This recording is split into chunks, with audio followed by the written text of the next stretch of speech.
fun things today. I do have an Auntie sermon for you today. Well, that one's not fun. It's about grief, but I also have some artwork that we could judge. I pulled up some Christian artwork and some atheist. I don't know if I pulled up very much atheist artwork because I ran out of time, but we could still judge the Christian artwork because I think that would be fun. I could show you guys my favorite piece of Christian artwork ever. Yeah. So, oh, hey, Bree, how are you? I saw your live this morning for a bit while I was working.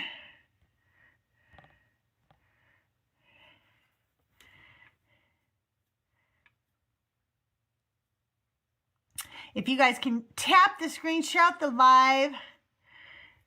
You seem to have some very lovely conversations. Unlike me.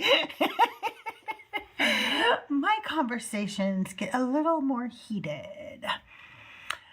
Not intentionally. I really do not set out each day and say, hey, you know what I'm going to do today is fight with a mog. I don't do that. I know the Born Again Atheist does. She's a badass. And she gets up each day ready to spar. She's like, here I am. Hit me with your best shot. I know I do get some annoying guests. And I don't know. That's funny. I wonder if, like, young men are just like, oh, here's an older woman. I'll beat up on her or something. I don't know, like, what it is about me. I know that I am what they love to hate, right? A woman who is older. That means I've survived. They don't like a woman who can survive, right? I am an atheist. I am outspoken. I'm overweight. I'm all the things that they love to hate. And I'm a supporter of the LGBTQIA community. I will not call myself an ally because I think that you have to be given that name by somebody else. But I support the LGBTQIA and love the LGBTQIA. And so those things are the things that piss them off the most in life, which is weird. It's just weird. Thank you so much for the gifts, Ty here and Jenny. And you guys, the box is open if some friendlies want to come up and hang out this morning. Jared, good to see you. I think I said that already, but you know, saying it again doesn't hurt. Thank you for the heart me. Petty Fog, good to see you. Viola, welcome in.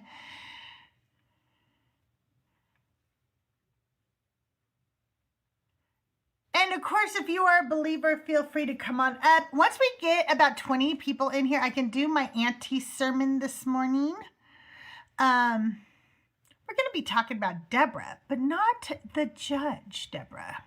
Did you know there was another Deborah in the Bible? I'm not really sure that I did until I stumbled upon her. As you know, my Auntie sermons are every girl or girls, woman or women, named or unnamed, in the Bible in chronological order. We are decentering the men, and we are asking the women to step forward, and we're telling their stories, and we're letting their voices speak since we don't get to hear them. And Auntie Sermons, the podcast, is now available everywhere you listen to your podcasts. So go check out Auntie Sermons. The first episode is short, okay? My Auntie sermons are not all short. So don't sit there and think, oh good, a short little podcast I can listen to, because some weeks it is not short. Just like your pastor on Sunday morning, some days I can't shut the fuck up. And so you have to hear a little bit longer sermon, okay?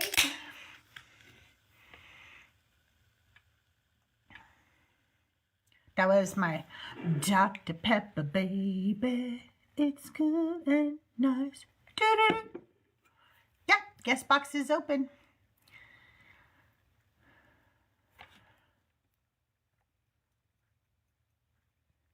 Baby, it's good and nice. Doo-doo-doo. Yeah, guest box is open. My darling? Hey, how are you? I'm good. Just shopping for Valentine's Day things for tonight. Oh, that's nice. Yeah. Would you have any fun plans this weekend? Mm-mm. No, my husband and I have been married 30 years, and he's an engineer. So if you don't know, engineers just don't think like that. And so I used to get so upset that he wasn't more romantic. But I think in my older age, I think, what the hell doesn't he give me? If I want something, he gives it to me. So he probably thinks like, what can I give her? I give her whatever she wants, like, I mean, within reason, obviously, like, Yeah. within our budget, within our lifestyle, right? So I think in his mind, he's like, if she wants something, I'll give it to her. Yeah, right? I feel that. Yeah. My husband's super not romantic, but I made us a reservation at a fondue place because I was like, you may not be romantic, but I am, so I'm gonna drag your butt with me. And sometimes I am romantic and I will, insist on some romance. But right now I was like, I don't care, do whatever Totally you fair. want. Hey, TikTok user, can I get your age for TikTok purposes? Hi, yeah, I'm 27 years old.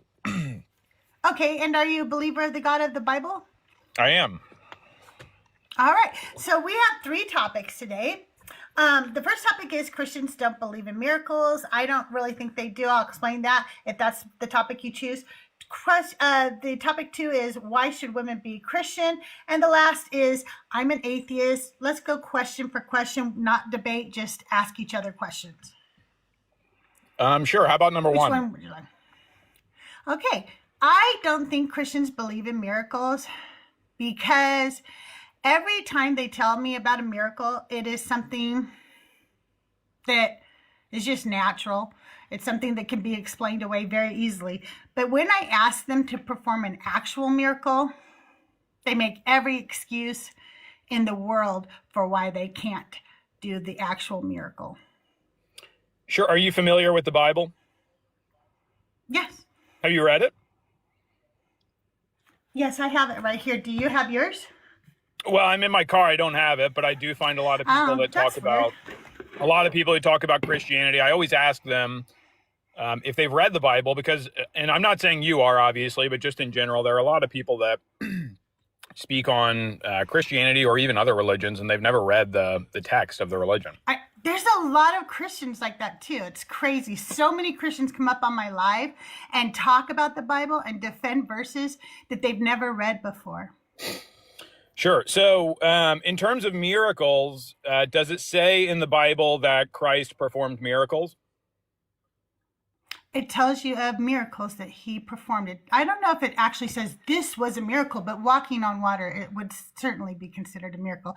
Turning water into wine would certainly be considered a miracle. And raising somebody from the dead would certainly be called a miracle. Gotcha. So if you're a Christian, and also it's another thing to note, I mean, there's hundreds of different sects of Christianity. I would say that probably the largest and the one that if you wanted to like debate Christianity or talk about it, I think it's probably the most fair to talk about the Catholics because they are the original church of Jesus Christ. They are the only actual real institution in terms of Christianity outside of maybe like Mormonism. So from the Catholics' perspective, the Catechism would tell you that you do believe that Jesus performed miracles. And so if that is the official stance of the largest Christian church on the planet, how can we make the argument that Christians do not believe in miracles? Because even though I would say that I can't perform a miracle... I already made it and you didn't address anything I said. I already made my argument and you addressed 0 of the things I said. So your argument was that when you ask Christians to perform miracles, they can't. They say they make excuses for why it can't be done. And what else did I say? You tell me. Nope. If you didn't listen to me, we can't have this conversation. I demand respect from my guests. Well, the beginning of what you said, you finished by saying that when you ask Christians to perform miracles, they cannot produce miracles for you. But that's not all I said. And if you can't listen to my voice, we can't have this conversation. Okay, so just because I'm asking you to clarify what you said earlier when you made two different Not points. Clarify. You're asking me to repeat myself. Okay, so you're not willing to repeat yourself? Not if you're not willing to listen to me. Nope. Okay, so I don't repeat myself for men. You're about to run? I don't do that. The fact that you did not have the respect to listen to me the first time I said it tells me that you don't want to have this conversation. And I don't feel like having that conversation with you. Why do men always feel like they are owed women's voices? I do not know. Like, I do not know. Maybe if you just listened to us in the first place. Exactly. It's certainly, the last thing you said was exactly, you remembered only the last thing I said. That tells me you didn't listen the whole rest of that, you know? Josh, I Wild accepted behavior. it really is. I accepted your invite, but for some reason you dropped down. You guys, I'm gonna do my Auntie sermon here in a second. But I need to make sure my iPad's gonna be able to work because I didn't charge it.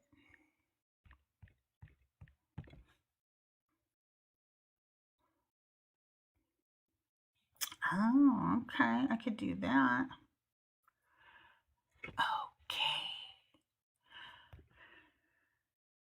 You know, I'm going to tell you something. I'm going to talk about a little bit today, but in the Auntie sermon, but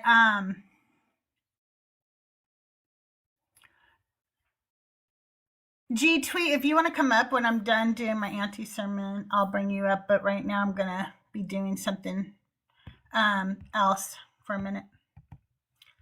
Let me open this up all the way. Okay, so I'm going through the Bible and I'm writing a sermon about each woman in the Bible, but I call them Auntie sermons because they're not like to, preach the Bible to you. It's more like reevaluating these women in the Bible. And so I called them Auntie sermons because like they were the antithesis of a sermon. But my chat GPT or whatever, my AI thought I was saying AUNTIE. And then I kind of liked that. So I kept that name. That's why they're called Auntie sermons.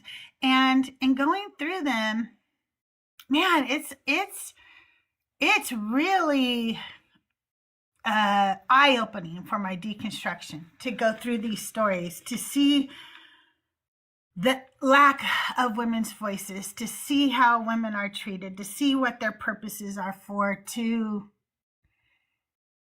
think that I thought this God loved me, and then to read his book and realize I think he hated me.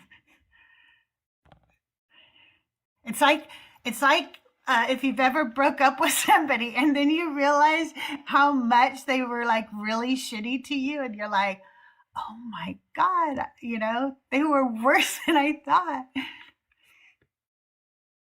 You guys have a little flash goal. If you can, it's just one coin. I just need 12 of you to send one each. And then that'll help me reach my goal. We've got over 20 people in here now. Thank you so much. If we can get the likes up to 5,000 as quickly as possible and the shares up to 100, we're at 47. So I need you guys to repost, copy link, send out to your Discords. I'm going to go ahead and begin today's Auntie sermon. Today's Auntie sermon is about Deborah the maid.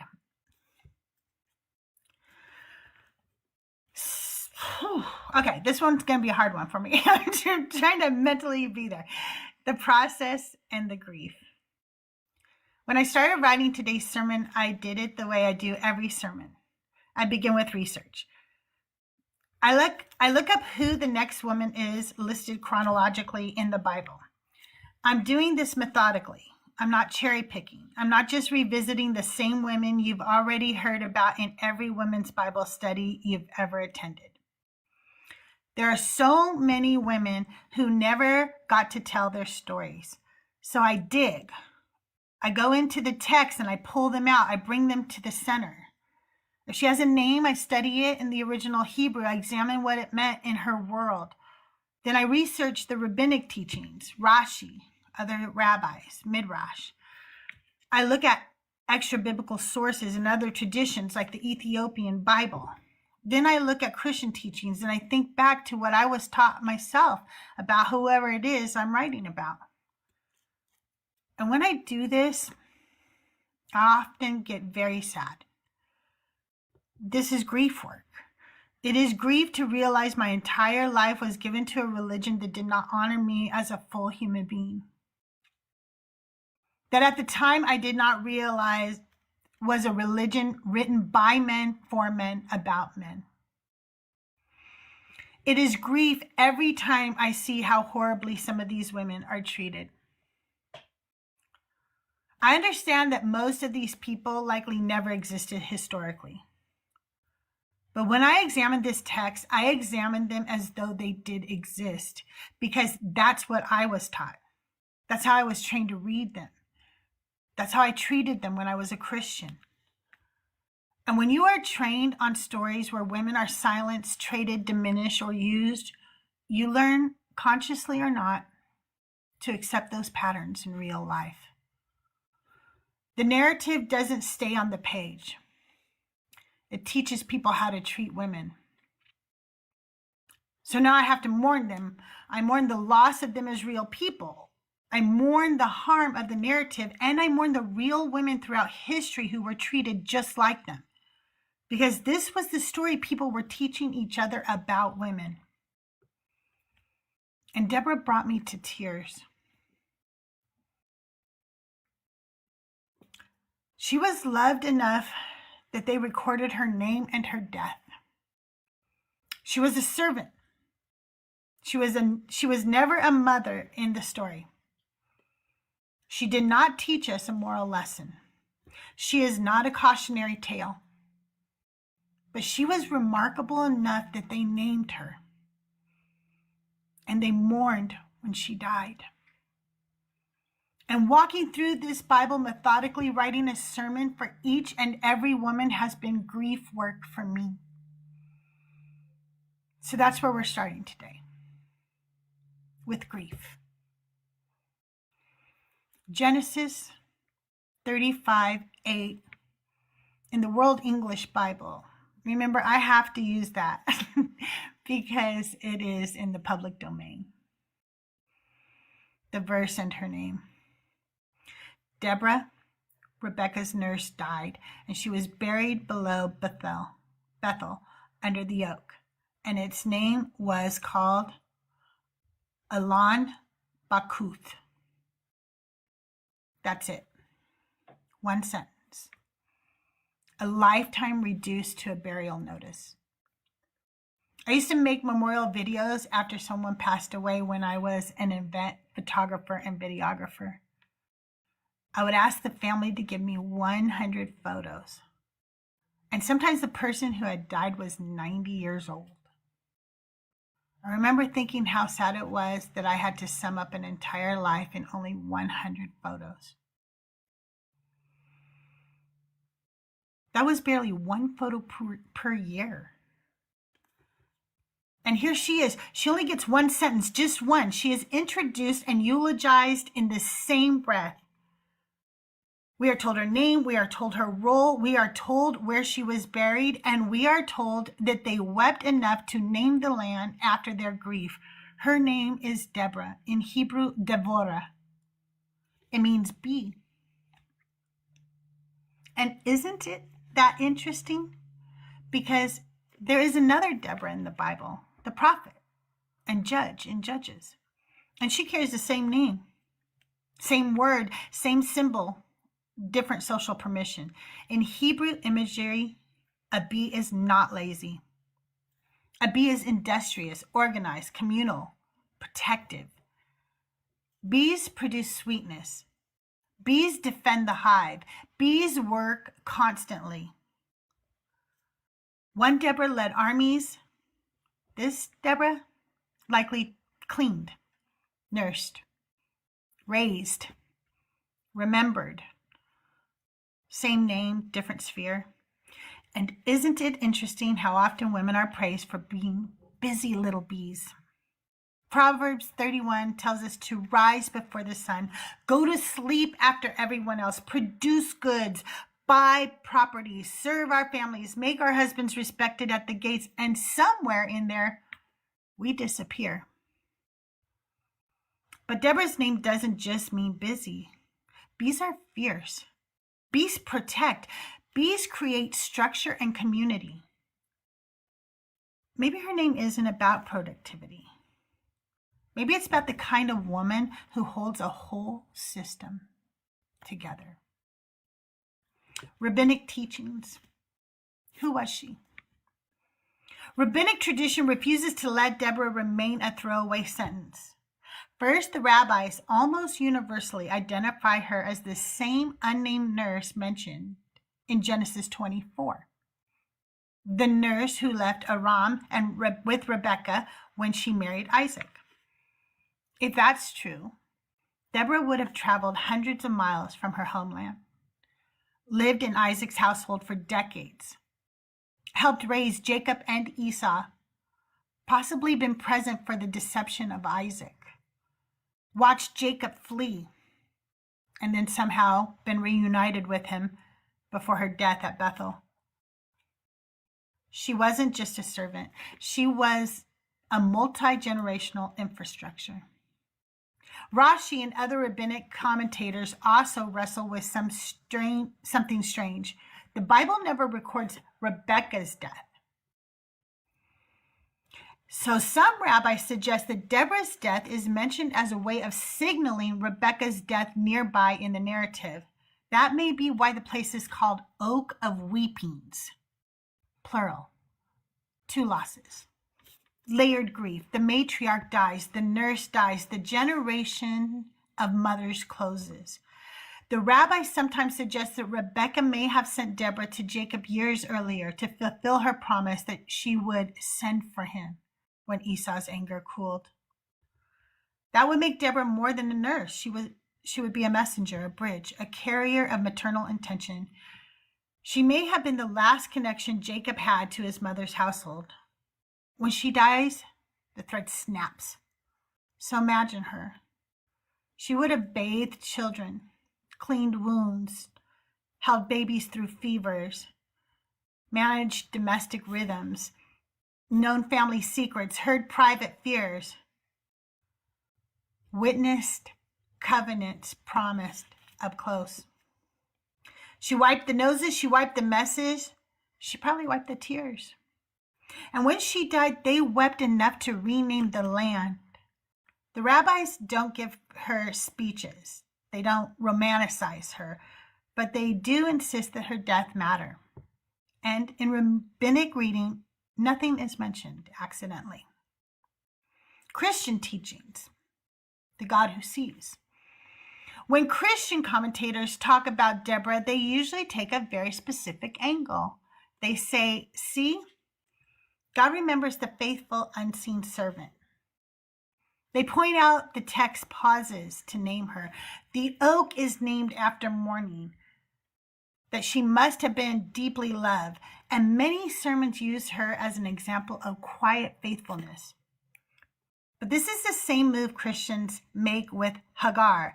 When Hagar names God, the God who sees, we're told to be moved. We're told it's beautiful. We're told it's mercy that God would see a lowly servant. But that's not how I read it anymore. When I read Hagar's story, again with my Christian bloodstained glasses, and yes, I'm borrowing that phrase from Joel, I didn't hear gratitude. I heard indictment. The God who sees, you saw it. You saw the abuse. You saw the hierarchy. You saw the exploitation. You saw how I was treated, and you did nothing. That's what my song, You Saw It, is about. The God who sees. Nothing can hide from you. the God who sees nothing outside your view. He sees everything. He saw Hagar's suffering.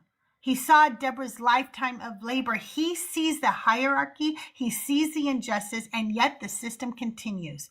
So when Christians say, isn't it beautiful that God sees the lowly servant? I have to ask, why is she lowly at all?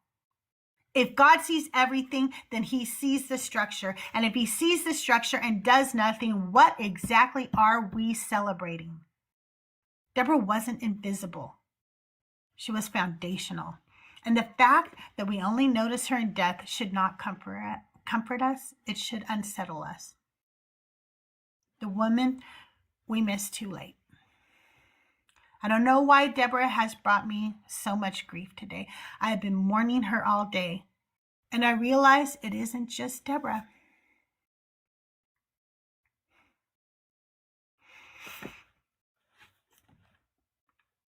Give me 1 second.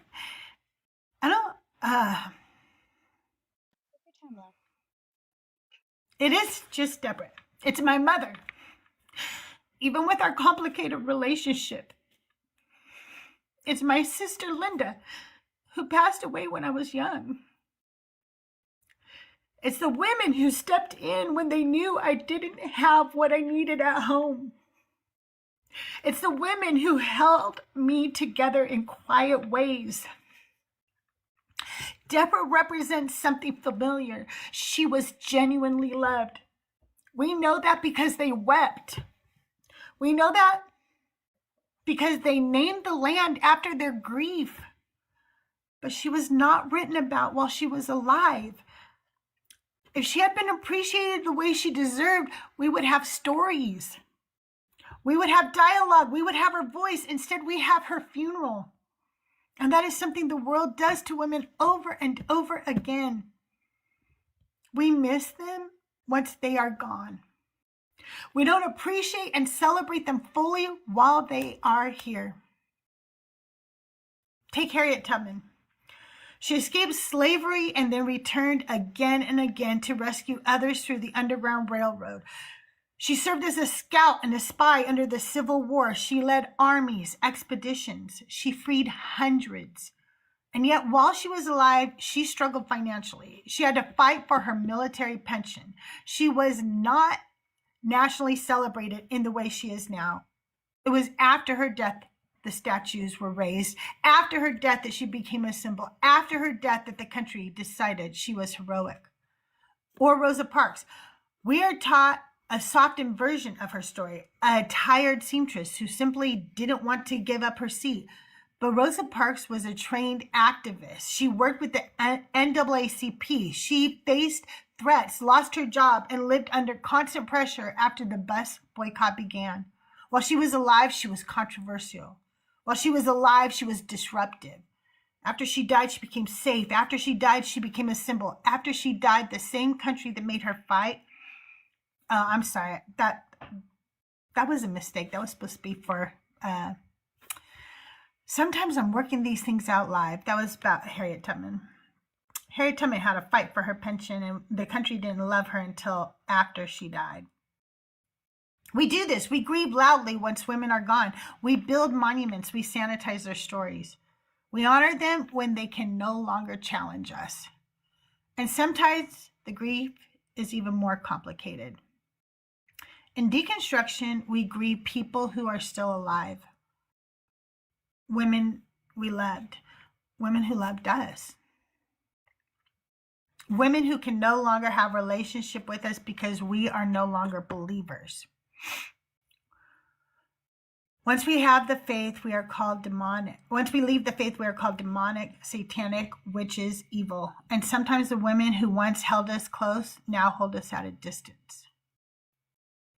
So Deborah's story is not just about ancient grief. It's about the grief of loving women in systems that don't fully honor them. It's about missing the women too late. It's about appreciating women after damage is done. It's about mourning relationships that changed when belief changed. Deborah was loved, but she was not narrated, and that tension is where the grief lives. Let's go back to Deborah. I can't help but picture her there the day Jacob and Esau were born. Do you think she held Esau just a little tighter sometimes? Do you think she ever slipped him an extra piece of bread with honey when she saw the imbalance? When she saw how their mother favored Jacob? She was there. She helped raise them. And you know what's interesting? They never record Rebecca's death. They record Rachel's. They record Sarah's. But Rebecca's death is silent. Deborah is not. Was she more present in their daily lives than we realize? Sometimes caregivers are. Sometimes the woman doing the labor becomes the one who mothers most consistently. We don't know. And that's what breaks my heart. We don't know because the book doesn't give her a voice. And I keep mourning the lack of voices in this book for women. It makes me legitimately sad. There's an emotion here I can't fully explain. I spent my entire life revering this book, looking for myself in it, believing these were real people, believing this was sacred history. And now I go back through it methodically, looking for the women, and I find how absent we are. Or worse, how often we are present only as props, as wombs, as warnings, as collateral damage in stories about men. I have to reiterate that I completely understand most of these people likely never existed historically. I know that. But they existed for me. I was taught they were real. I was shaped by their stories. I measured myself against them. I feared becoming them. And now reading them, seeing the hierarchy, seeing the imbalance, seeing the silence has been overwhelming. It has been mind-shifting. It has been grief. It has been therapy. Because I am writing, I am processing, I am questioning, I am relating. And maybe Deborah's story isn't here to give us more details. Maybe it's here to let us feel the absence. Maybe it is here to teach us how to grieve what wasn't recorded. Deborah was loved. We know that because they wept. But we don't know her voice. And that tension between love and silence is where I'm standing today. If you, like me, have ever searched this book for yourself and struggled to find her, if you have ever grieved women whose stories are not fully told, if you have ever had to mourn relationships that changed when your belief changed, you're not crazy. You're not weak. You're doing grief work. And maybe the only honest thing we can do is this. Don't wait for the oak. Don't wait until the funeral. Tell the women in your life who they are now. Amplify them now. Listen to them now. Hold them and honor them now. Record their stories now. Because once they are gone, all we are left with are trees named after tears. And that's today's Auntie Sermon.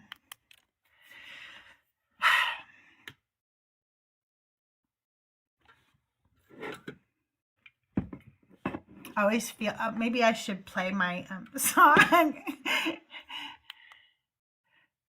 That was so powerful, you, bro. Thank you. I will play the song, You Saw It, since I mentioned it in the sermon. This is the song that I wrote for Hagar. It's actually one of my favorite songs that I've written. The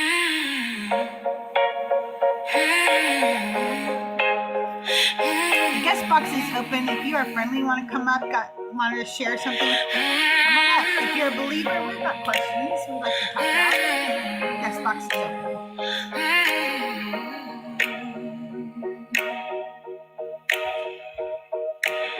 Men didn't have the nerve to name you, not with truth, not with blood on their hands. They spoke around you, over you, safe behind their power and plans.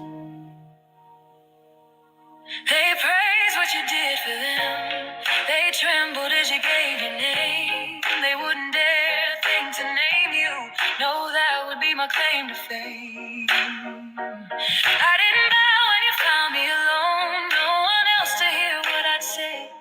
You didn't offer a name for me to whisper, so I named you from my view of you that day. You didn't offer me a covenant, no altar, no future, no claim. What I had was a body for trading, and the courage to give you a name. The God who sees, nothing can hide from you. The God who sees nothing outside your view. You saw it, you saw it, you saw it, you saw it, you saw it, you saw it, you saw it, you saw it. The story's been told for generations, passed along from voice to ear. I called you the God who sees, but it's not how it appears. Like a game of telephone, it traveled, every telling changed the view. Each preaching made it softer, each repeat a little more askew. You saw it, you saw it. Far from my home, isolated, afraid, a body alone in a borrowed land. You saw me doing what I had to do, trying to obey their every command. You saw the cruelty, saw it plain, saw it hand me over like a toy. You saw what was taken again and again. You saw my body and heart destroyed. I ran when escape came into view. Believe distance might set me free, but you found me there in the wilderness and sent me back to what you could see. I named you the God who sees. They heard it as something kind. They said you saw my heart, said it was part of your design. It was never meant to compliment. I named you the God who sees. It was always an indictment. You see it all and do nothing. You see the children, you see their pain, their hunger, their bruises, their abuse. You see the men who harm them while claiming they worship you. You see global wars, you see the suffering. You see it all from your throne and do nothing. You saw it, you saw it, you saw it, you saw it, you saw it, you saw it. I didn't name you by accident. I didn't kneel, I didn't plead. I gave you a name that fit. I named you the God who sees. You saw it, you saw it, you saw it, you saw it, you saw it, you saw it, you saw it, you are the God who sees. You saw it, you saw it, you saw it.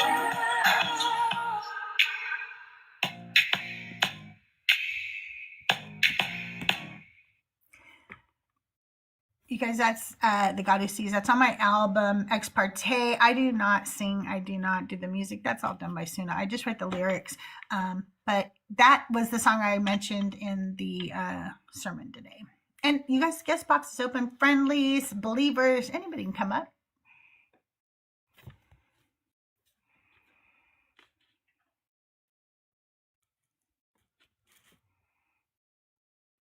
G Tweet was in the guest box, but I guess, oh, are you still there, G Tweet?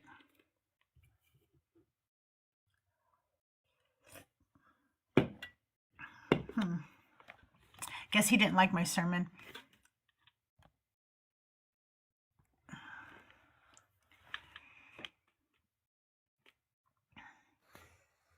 Hey, Hey, DC, how are you? doing good. How are you doing? Doing good. What's new? Well, after your sermon, I had to message my mom. Aw. Like, hey, just thinking about you. Yay. Yay. I'm glad. Yeah. Man, it just really made me sad when I read her little verse in there. I was like, that's all she got was one little verse saying she died. There's more than many women get in that Bible, so. So true. And I really enjoyed it. It was really, really good. And the music, the Hagar song after has just made it perfect. So good. Thank you. Thank you. Well, we'll see if we can get some conversations going today. I gave people, options today. I did boot the first guest. I should maybe have more patience, but I don't have the Holy Spirit. So that's the problem. You know what I mean? Because you gotta have the Yes. Holy Spirit to have patience, right? I just didn't have patience for somebody who I realized didn't listen. He did what, where you're taught to do is where you're supposed to just listen to the last thing somebody says and remember that, and then you can pretend like you heard everything they said. He did that to me, and I was like, yeah, no, I don't want to talk to you now.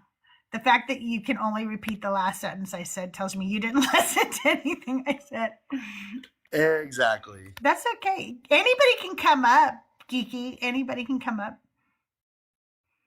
As long as you know, don't be a bigot or a racist or anything like that. Oh, shit. You said that, then you brought me. DC!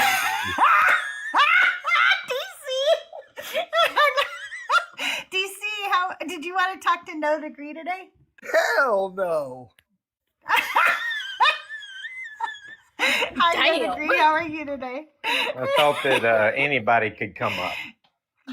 I did let you up. thought I just y'all were wanted to know open. if DC wanted to talk to you. Bigots and racists.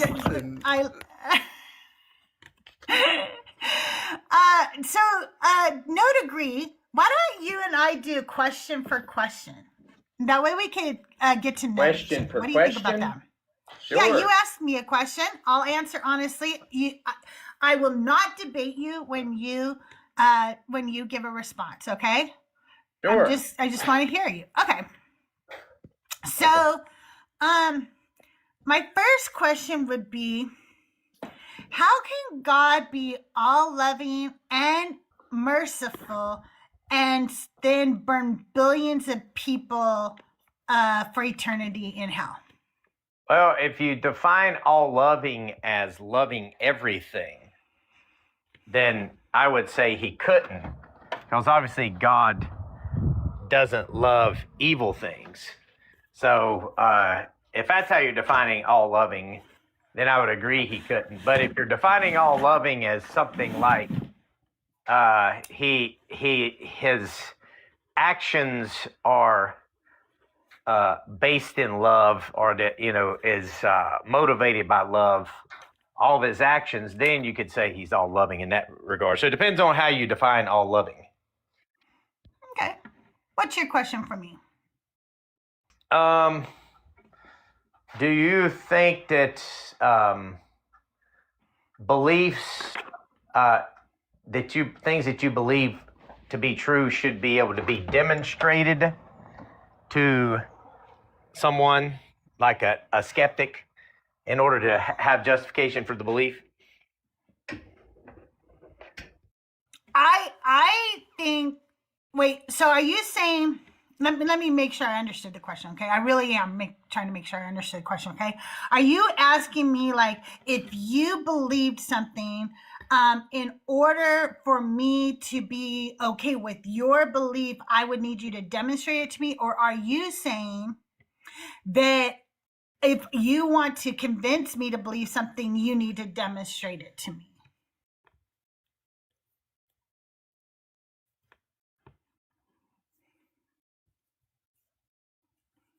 You're muted. I don't know if you know that. And I didn't mute you. I don't.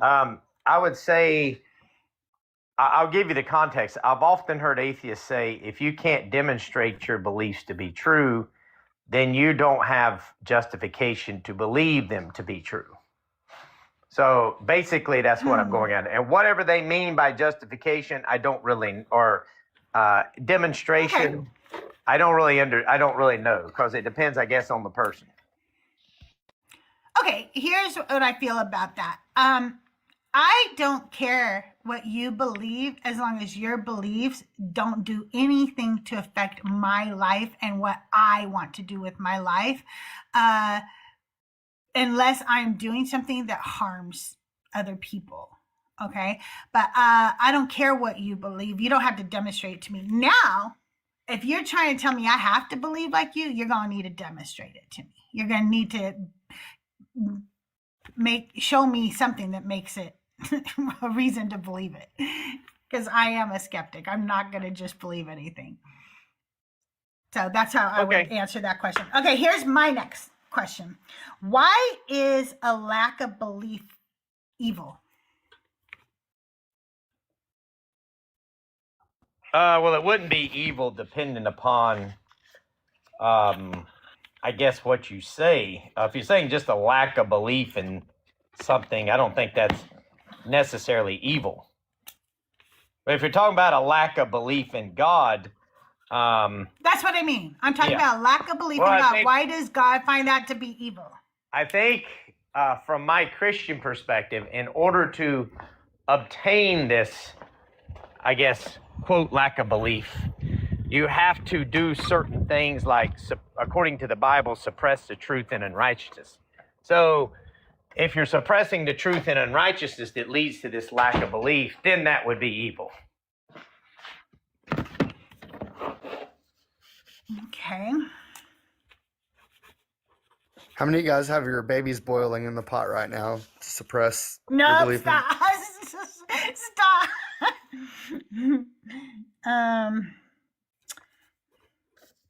Hang on one second. I want to write this down before I forget. Okay, go ahead. Your question. If Christianity were true, would you want to be a Christian? It would depend, because there's 45,000 different denominations of Christianity, and within each denomination there are so many more little side beliefs that people believe. I actually believe that I would have to say that almost every Christian has a different idea of who the God is, what their belief system is. One will believe that you can eat shrimp. Another will believe that you have to hold the Torah to. Another will believe that you have to do works. Another will believe that it's, you don't, or whatever. Well, what about it would depend. Like, let me be more specific. According to however you understand the Bible to be and what it teaches about Christianity and Jesus, if that were true, would you want to be a Christian?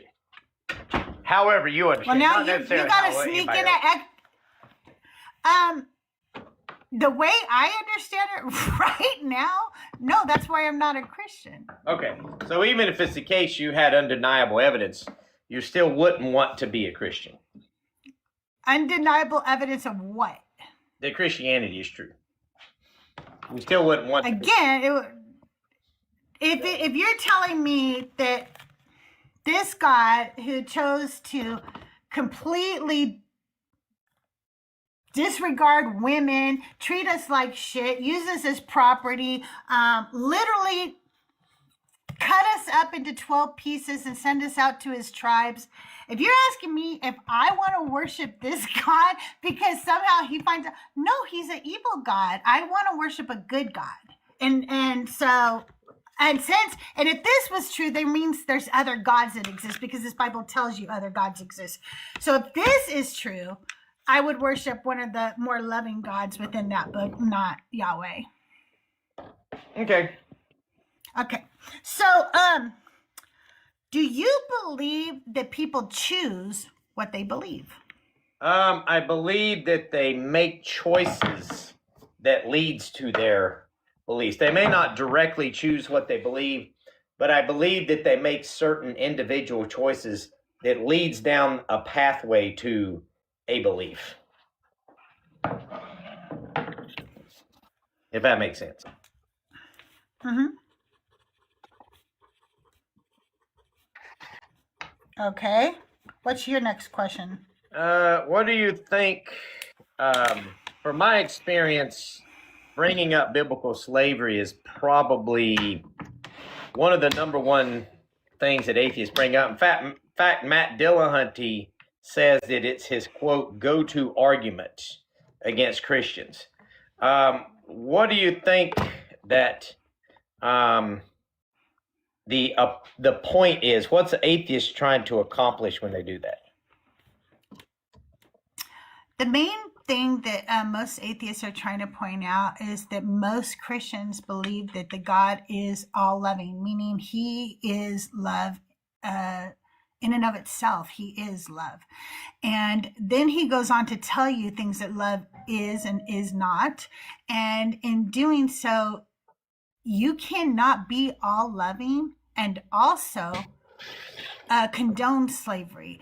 And Christians will say he doesn't condone it, he gives rules for it. But I often point out to them that I have 3 children, and I do not condone stealing. I don't. I think that's horrible. You should not steal from anybody.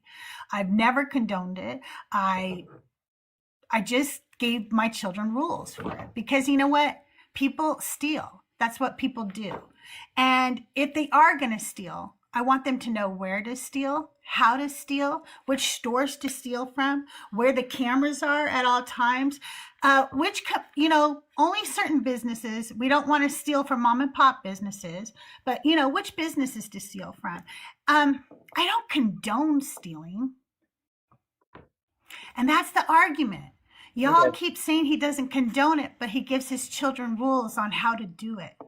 Hang on 1 second, please. Oh, thank you. Okay, sorry. Okay. Got a package delivered. Okay, do either of you want to ask No Degree a question?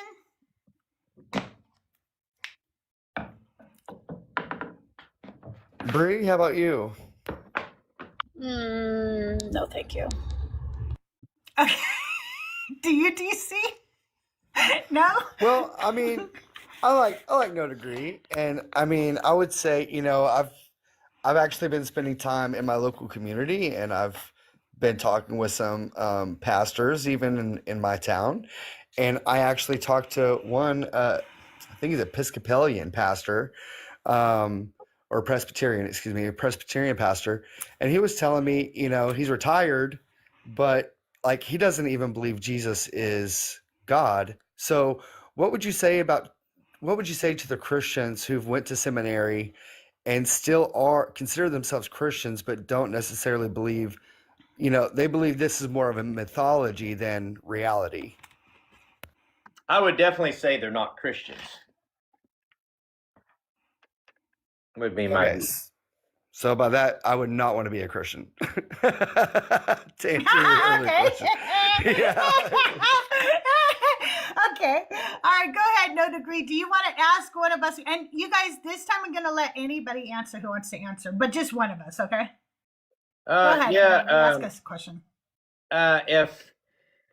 If a lawmaker, a state or something, gives criteria and rules on how to unalive a human being, and maybe how to tear them apart, things like this inside their mother, would you agree that that is the condoning of unaliving another human being who done nothing to deserve it?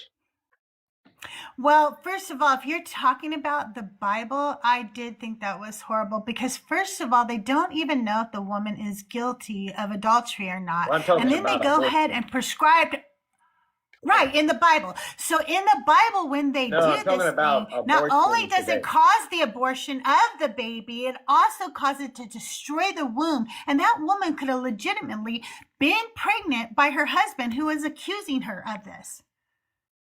Well, I'm specifically asking, is that, if it's the law is allowed to do these things in certain contexts, certain criteria, would that not be? Are you asking me if I think that women should be able to have abortions in my country?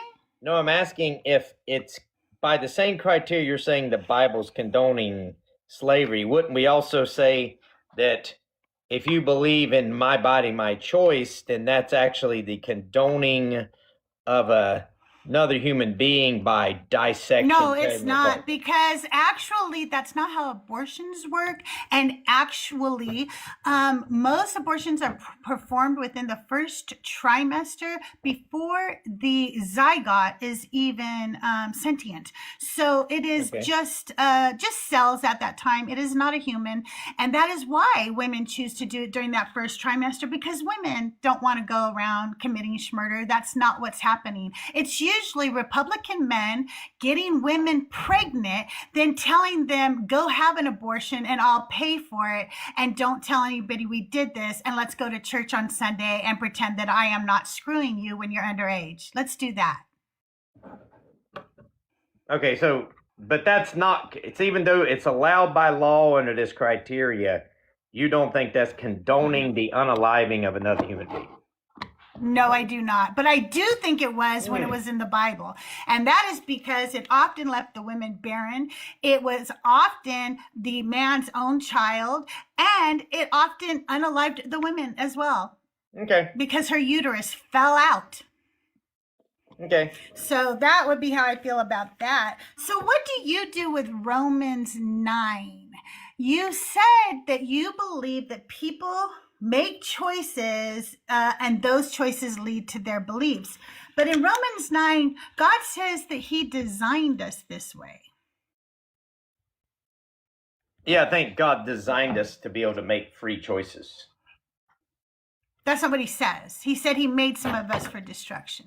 Well, I think that that doesn't negate that you still have a choice, because in Timothy it says, It does. It definitely negates it. Well, It I says would- that we did not have a choice. I wouldn't say that it does, because in Timothy, Paul specifically talks about vessels of wrath as well.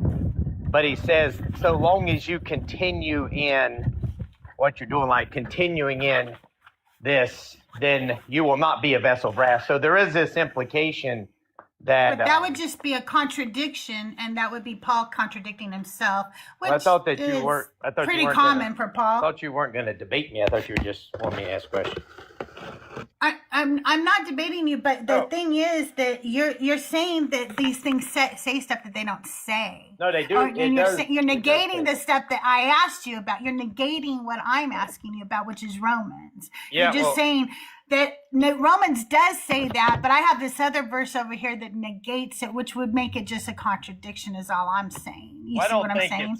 I don't think it's a logical. It's a logical necessity that is a contradiction. I think it can be resolved by Paul not necessarily negating free will by saying this. You guys, the people in my chat are just so ridiculous. This guy said the AB clinic near my Christian college was a flutter with female students skating ABs. You know that's true. You know that's true. Okay, sorry. Conspiracy.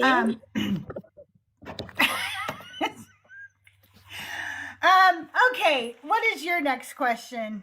Well, since it's the case that by the criteria y'all are using for condoning and like condone slavery, if there's a law that allows, and we know according to science, that a life in the womb is a human We're not going life. to keep doing the AB. We're not going to Yes, keep what- doing the AB. I've already told you my stance on it. Well, ahead, Bree. I'm trying to figure out Wait, here wait, hang on one second. You would Hang on, Bree understand wants to And ask honestly, Hang how on it one seems to be a second. No, Bree. contradiction of yourself. Oh, no, Bree, hang on one second. Bree, go ahead. I was just going to say, I'm not anticipating an honest answer of this one at all. But why do you think it's your place to question what women do with women's bodies? You, as a male presenting figure, should not care. It's nothing to do with you. So I don't understand why this is something Well, that not you really. decided to like hang your hat on. That has been the majority of what your questions have been surrounding at this point. You've been building. Well, It's I'm like you don't actually- even care what I think. You don't even Right. care what I think about anything pointing else. out that You don't y'all care what I hold think to about. to like You Y'all care what I hold think to it. about creation. But I didn't bring up slavery, Y'all have a okay? You contradiction did. in I your didn't holding. bring up baby, you did. You keep bringing up things that I didn't bring up. Instead of trying to get to know me, you're bringing up arguments you've had on other lives with other creators, and you've decided I'm going to make Crystal pay for every argument I've had with every other creator. And I've asked you honest questions about your actual belief system. And I've listened to you, and instead you're like, nope, I want to show Crystal like how shitty all these other creators' arguments are. They're not shitty, by the way. No, It's a I'm trying stupid to show argument. you how It's the all only of y'all argument you have. Do you are know that I've watched contradicting you go yourself. on live, and the argument is God real, and you argue about abortion? Yeah, I'm trying to show you how the way you define You're not condone, showing anybody. You're showing everybody that you are a contradicting yourself and one-trick you don't pony, realize and you're it. not good at that trick. It's a P and not P. You've contradicted yourself and you didn't realize it. That's No, what I'm I trying to say. haven't contradicted myself because a Yeah, I zygote can is explain. not sentient. It is not human life. It is It is not a human the life. same. It is a Don't human even life. have No, a it is heartbeat. not. Yes, it is. Why By was it scientific human life standards, without a No, it is zygote not. in the No, mother's it is womb. not. Yes, it is. No, it is That's not even- And it's not no by your scientist God would deny standard that. either, because it did not breathe No the breath of life. scientist A would baby deny does not that. even have a monetary value in your Bible. Your God didn't give a fuck about babies. He killed more babies. And if you cared so much about, why don't you ask your God why 23 million miscarriages happen a year? Good day, sir. I said good day. No, I'm just kidding. That last good day was just... I said, Get me to stop.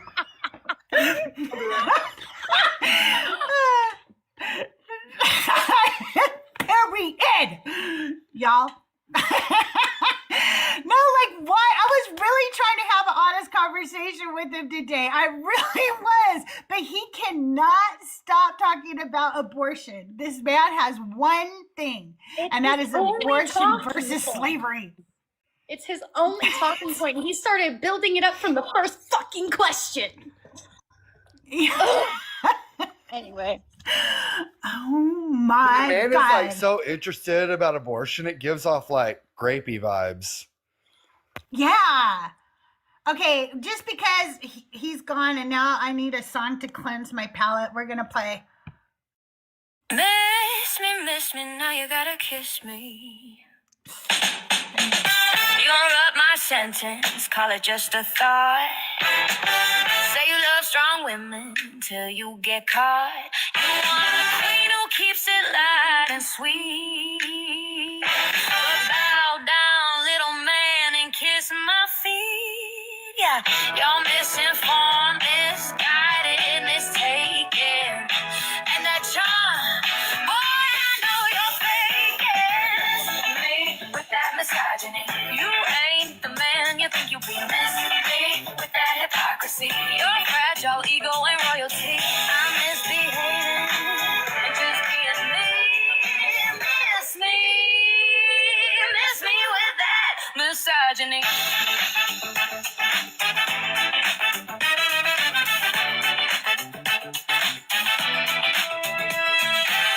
You quote some podcast, call it intellect. But all I see is you begging for respect. You rate our bodies, dismiss our brains, then cry not all men again. Miss me with your tone, miss me with your sigh, miss me with your sweetheart. Boy, bye. Miss me with that misogyny. Don't need your fake apology. Miss me, can't you see? I'm the star. You're just an extra baby. Miss me with that misogyny. Misogyny.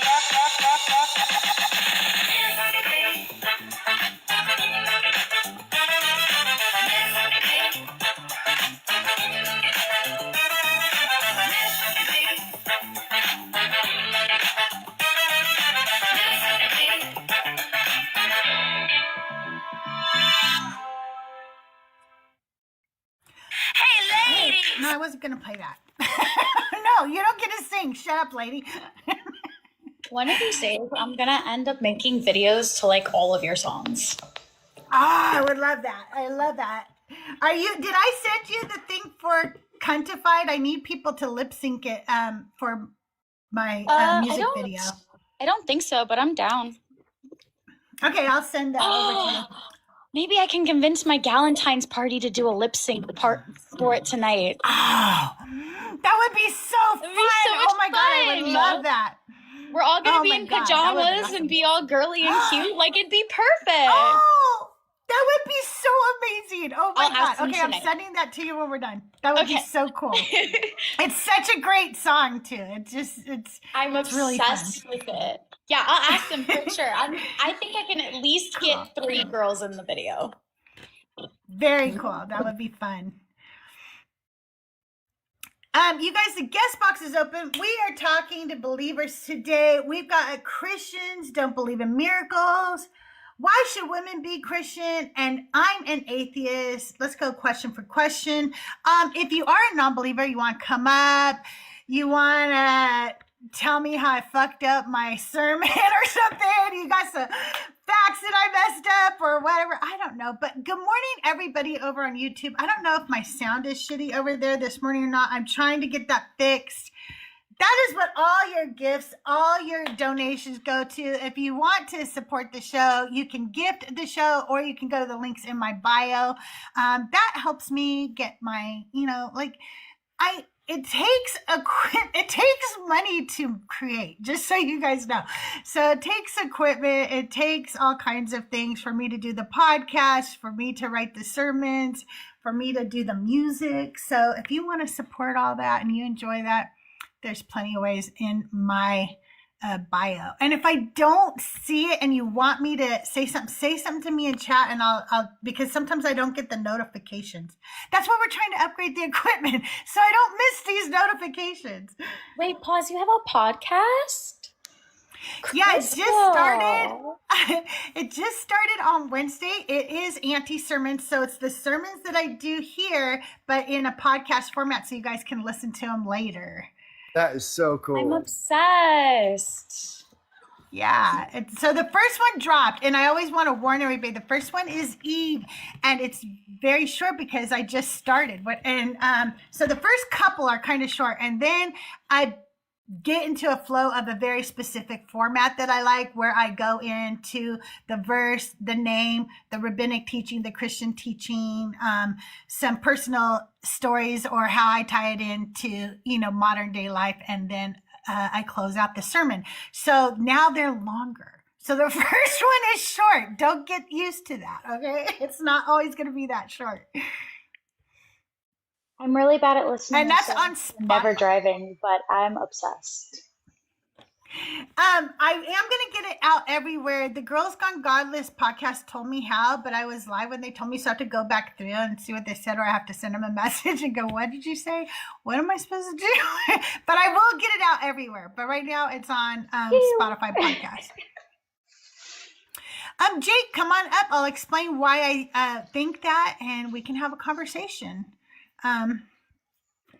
Also, just so Yeah, you're aware, I if I don't answer, I'm cleaning, and so I might have stepped away from my phone. Okay. I'm here. Okay. I just What'd you mopped say, the DC? floors. I said I sent him an invite. Okay, cool. I saw something pop up on my screen. That must have been that you sent him an invite. I was like, what happened? Yeah, I just don't think that Christians believe in miracles. I think they do. But then when you press a little bit, you find out that they don't really. That's not really what they believe in. Exactly. As you all know. Yeah, right? Exactly. As you all know, I do not think that women should be Christian. Actually, I don't think women should worship the Abrahamic God in any form. Any form. One time I said this and people go, oh, really? I thought you were friends with Rabbi Hannah. Tell her that. And I'm like, you think she doesn't know I think that? Like, what? She knows. She knows what I think. Yeah. I mean, no I'm not joke. going to be like, Rabbi, don't be a rabbi anymore. I'm not like that. She also doesn't try to get me to be Jewish. Isn't that funny? We both don't pressure each other. It's almost I like you like guys respect rabbis. each other. Right? Shocker. What did you say, DC? I said I like having rabbi friends. Yeah, me too. Me too. Hi, Aaliyah. Good to see you. You guys, if you want to come up and chat, we're hanging out. We're talking today, but I would like to talk to believers if there's any believers out there. You know what I did do this week? I followed some Christians so I could invite them. Maybe I need to find them now. I actually wrote down their names so I could find them. So I was like, I'm never Yes. gonna. Ooh, hold on. I got some resident Christian friends. Did I tell you that what a thing that I'm gonna start doing? So I went to What? the church Wednesday to hear about homelessness, and the pastor, well, the father, whatever they call themselves, the one with like they have like the collars, the white little things. They're not Yeah. Catholic, but anyways, they do pub theology, and so like they have like doctrinal debates and like they talk about this stuff, which I think actually goes with really well with what we do. And they're like really cool with atheists. I let them know. You know, I definitely don't believe in any of this, but I think it's super interesting and I like having the conversations. And so they're super excited to have me come over. And we literally drink That's beer cool. and yeah, it's super cool. That is really cool.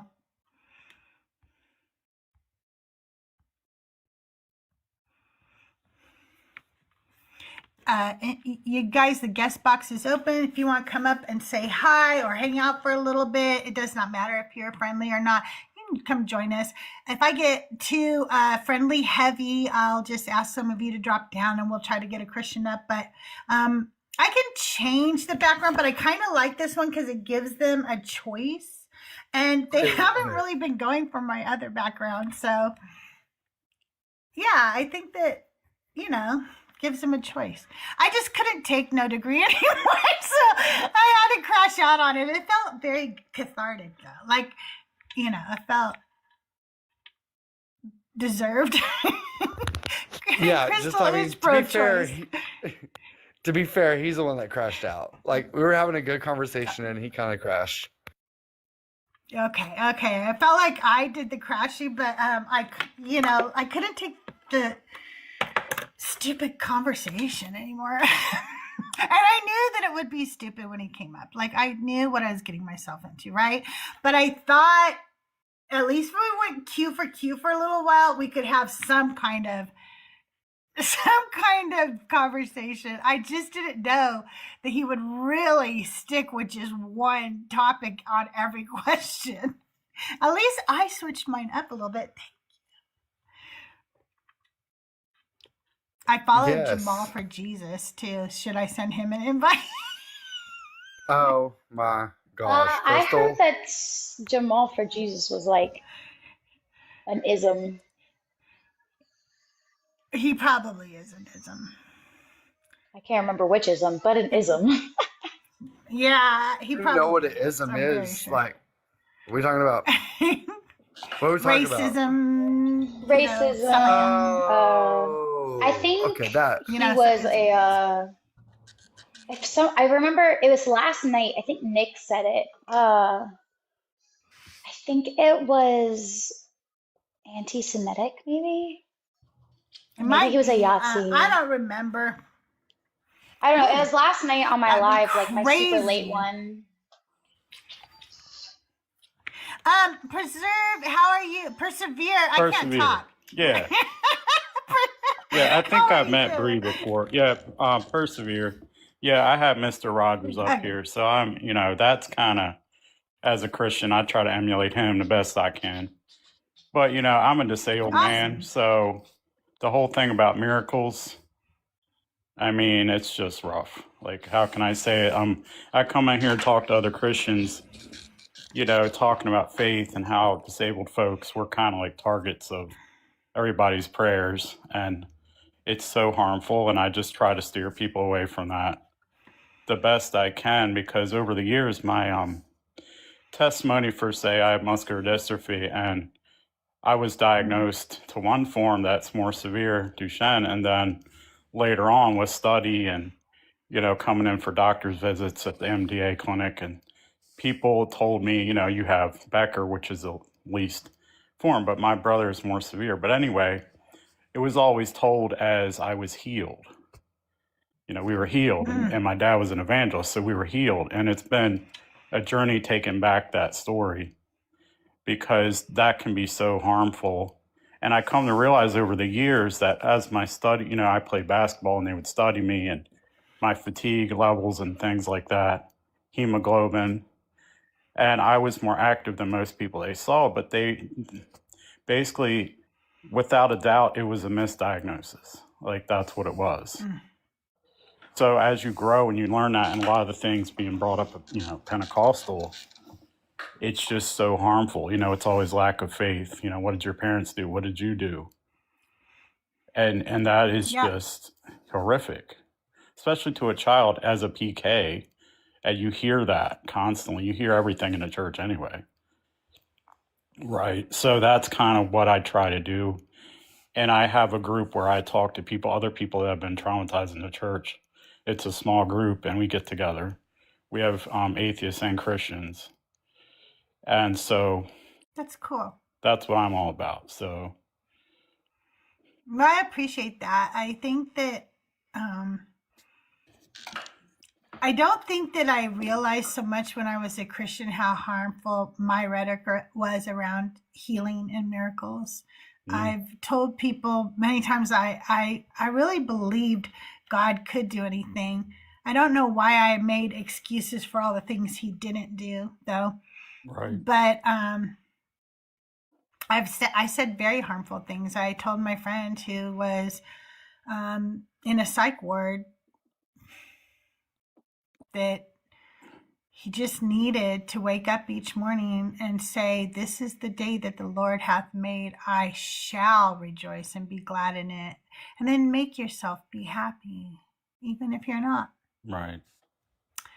That's harmful. That's some harmful shit to say to another human being. But I thought I had that right because I'm a Christian and I believe that stupid fucking thing that I said. Yeah. I really And believe yeah, right. And if any Christians are hearing this, don't let anybody tell you that there's something wrong with you and you have a lack of faith, because disabled folks, you're one of the strongest people. Like, there's nobody That's right. stronger inside. And that's what I'm about. So That's just right. know that inside, and know there's real people here, and we're there make a for you, post. right? Absolutely. I I'm make a sorry. post every single year that says, "I am so sorry for what I said as an evangelical teenager." Right. Oh, I love I that. know that's right, Barry. God, I'm Yeah. So, sorry. that's We that. literally All that is sat by helpful. pastor's wife, and she had MS, and we thought that God was going to heal her, and she was trapped. This poor thing. Now I'm thinking about it. It's so sad. We were like shabba habba labba and all over her, thinking that she was about to get up and walk, and it was like never happened. And it's not only just like telling people they're guilty, but giving them this false like expectation that you're going to be able to pick up your kids, and you're going to be and just trying to like Right. all of that is just dark as hell. Right. I have kids. What Christian are you now? Like, what type? Yeah, I have kids, and I remember, when they were young, and early on, I couldn't really pick them up. I was able to walk for probably into my around 40-ish. And so, but a lot of those things I couldn't teach my kids to ride a bike. All these things that I was promised, people, told me that I was going to be healed. My brother is in a Pentecostal church right now, and they're constantly bringing up and praying, praying for him, praying over him, and anointing him with oil and doing all this stuff. And he knows he's going to get healed. At least, there's some, well, it might not happen on this earth or whatever, but he, constantly is dealing every Sunday, often they do that. And it tears me apart, because I was the younger brother, but he was weaker. So I protected him. I pulled him out of a swamp one time. I protected him from a kid trying to essay him. And this kid tried to, bully across the street, tried to unalive me. He was a victim of the foster care system across the street. That was just foster kids over there, and they were just like there was, all types of sales being held over there and things. And this kid tried to unalive me because I would protect my brother. And if anything, now that I can't walk, I had an injury and I just, I'm not walking. If anything, protecting him was enough, if I could do that, and that's, but yes, that being told that, and I've been prayed for in public places and restaurants, get up and walk, get up and run. That's crazy. Multiple times too, because it didn't work the first time. And then I was like, then it's an awkward thing. It's like, well, I would appreciate you just not pray anymore. I think, so I'm there for my family, right? And it's like, but I don't want to make this a tear fest here, but yeah. Hang on one second real quick. Hey, Z Happy, you said you would love a private conversation off air, but the goal of the conversation is helping you wonderful people consider other points of view.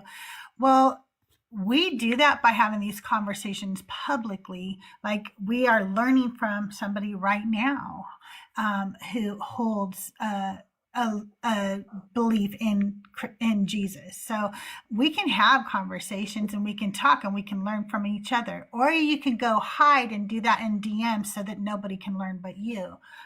That's up to you. But it doesn't talk. That's up to you. But it doesn't seem like you want to engage and have a genuine conversation. It seems like you want to preach to somebody in private, and that's weird, dude. Don't do that. Yeah, exactly why I'm glad that you invited me up here, because it's about preventing this from happening. And, we can't achieve like any kind of community and peace, like in having conversations, if we can't be genuine. I'm not up here proselytizing. That's not my thing. People can come and talk to me. I don't ever pressure that, because what is it? You sign somebody's name down or say a prayer. You have no way of determining what's going to happen when they walk away. And people don't have actual empathy. We've seen how Christianity is being used right now. And this is a time for people, I have anxiety and other things, and this is out of my comfort zone, but there was a need, and I'm here to try my best, right? So, and we can't have any kind of connection if we don't listen and just hear, And that's why, like, if you come in and try to witness, it's not going to work. It's just not. It's not, and I'm also become a different person. I'm not as nice Yeah, and as it's I not am a to you right strategy now. either. It's not like a strategy to witness either. Right. So. Right. If you come up here to debate, I'm going to match that energy. I'm going to debate you or whatever. But if you want to just have a conversation, that's why I'm an atheist Q for Q. I think it's one of the best ways for believers and non-believers to talk to each other. You ask one question, you let the person answer, and then they ask a question. And that way we both learn from each other, I tried with no degree, but I could only take so much, and then Yeah, right. And that's He why I was a came up special with you case. guys. Yeah, he's been on multiple things I've been on, and I just can't. Like, I don't try to talk to him. People like that. Yeah. They end up questioning my faith. Like I said, that's what happens.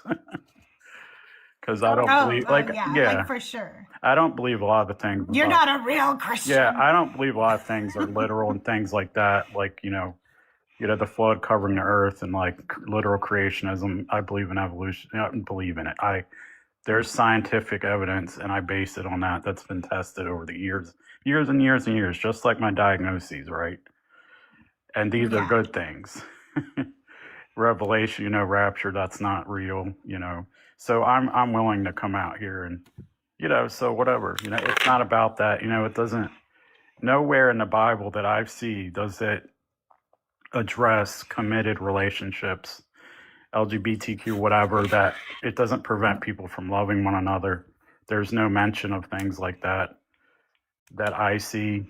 And to just try to tell people who they can't love or what they can't do, when the Bible really doesn't come out strongly against that.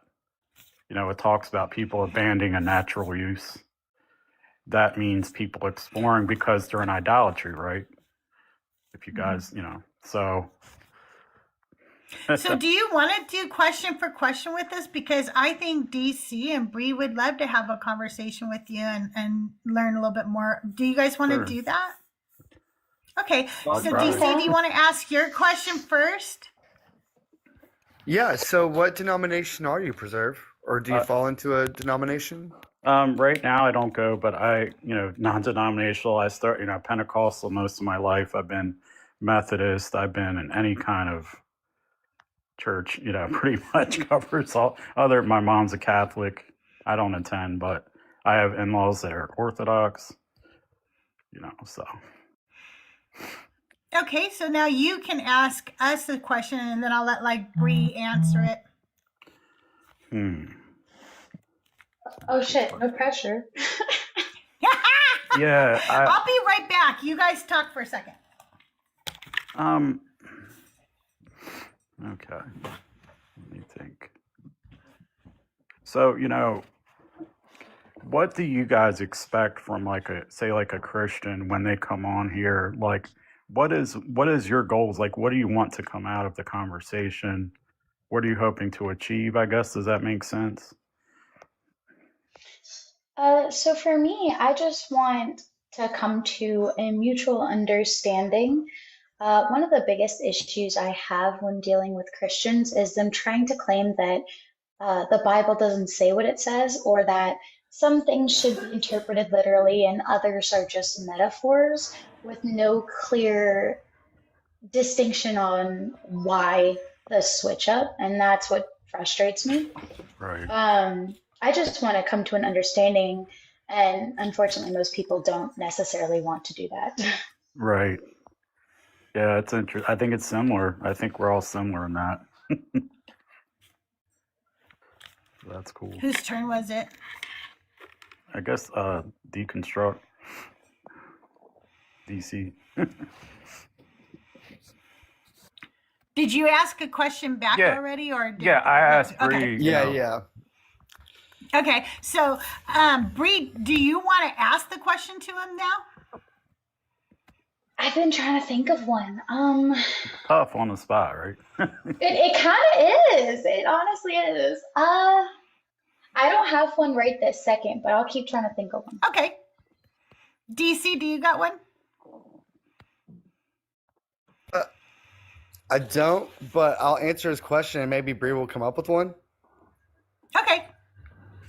No So, pressure. he asked,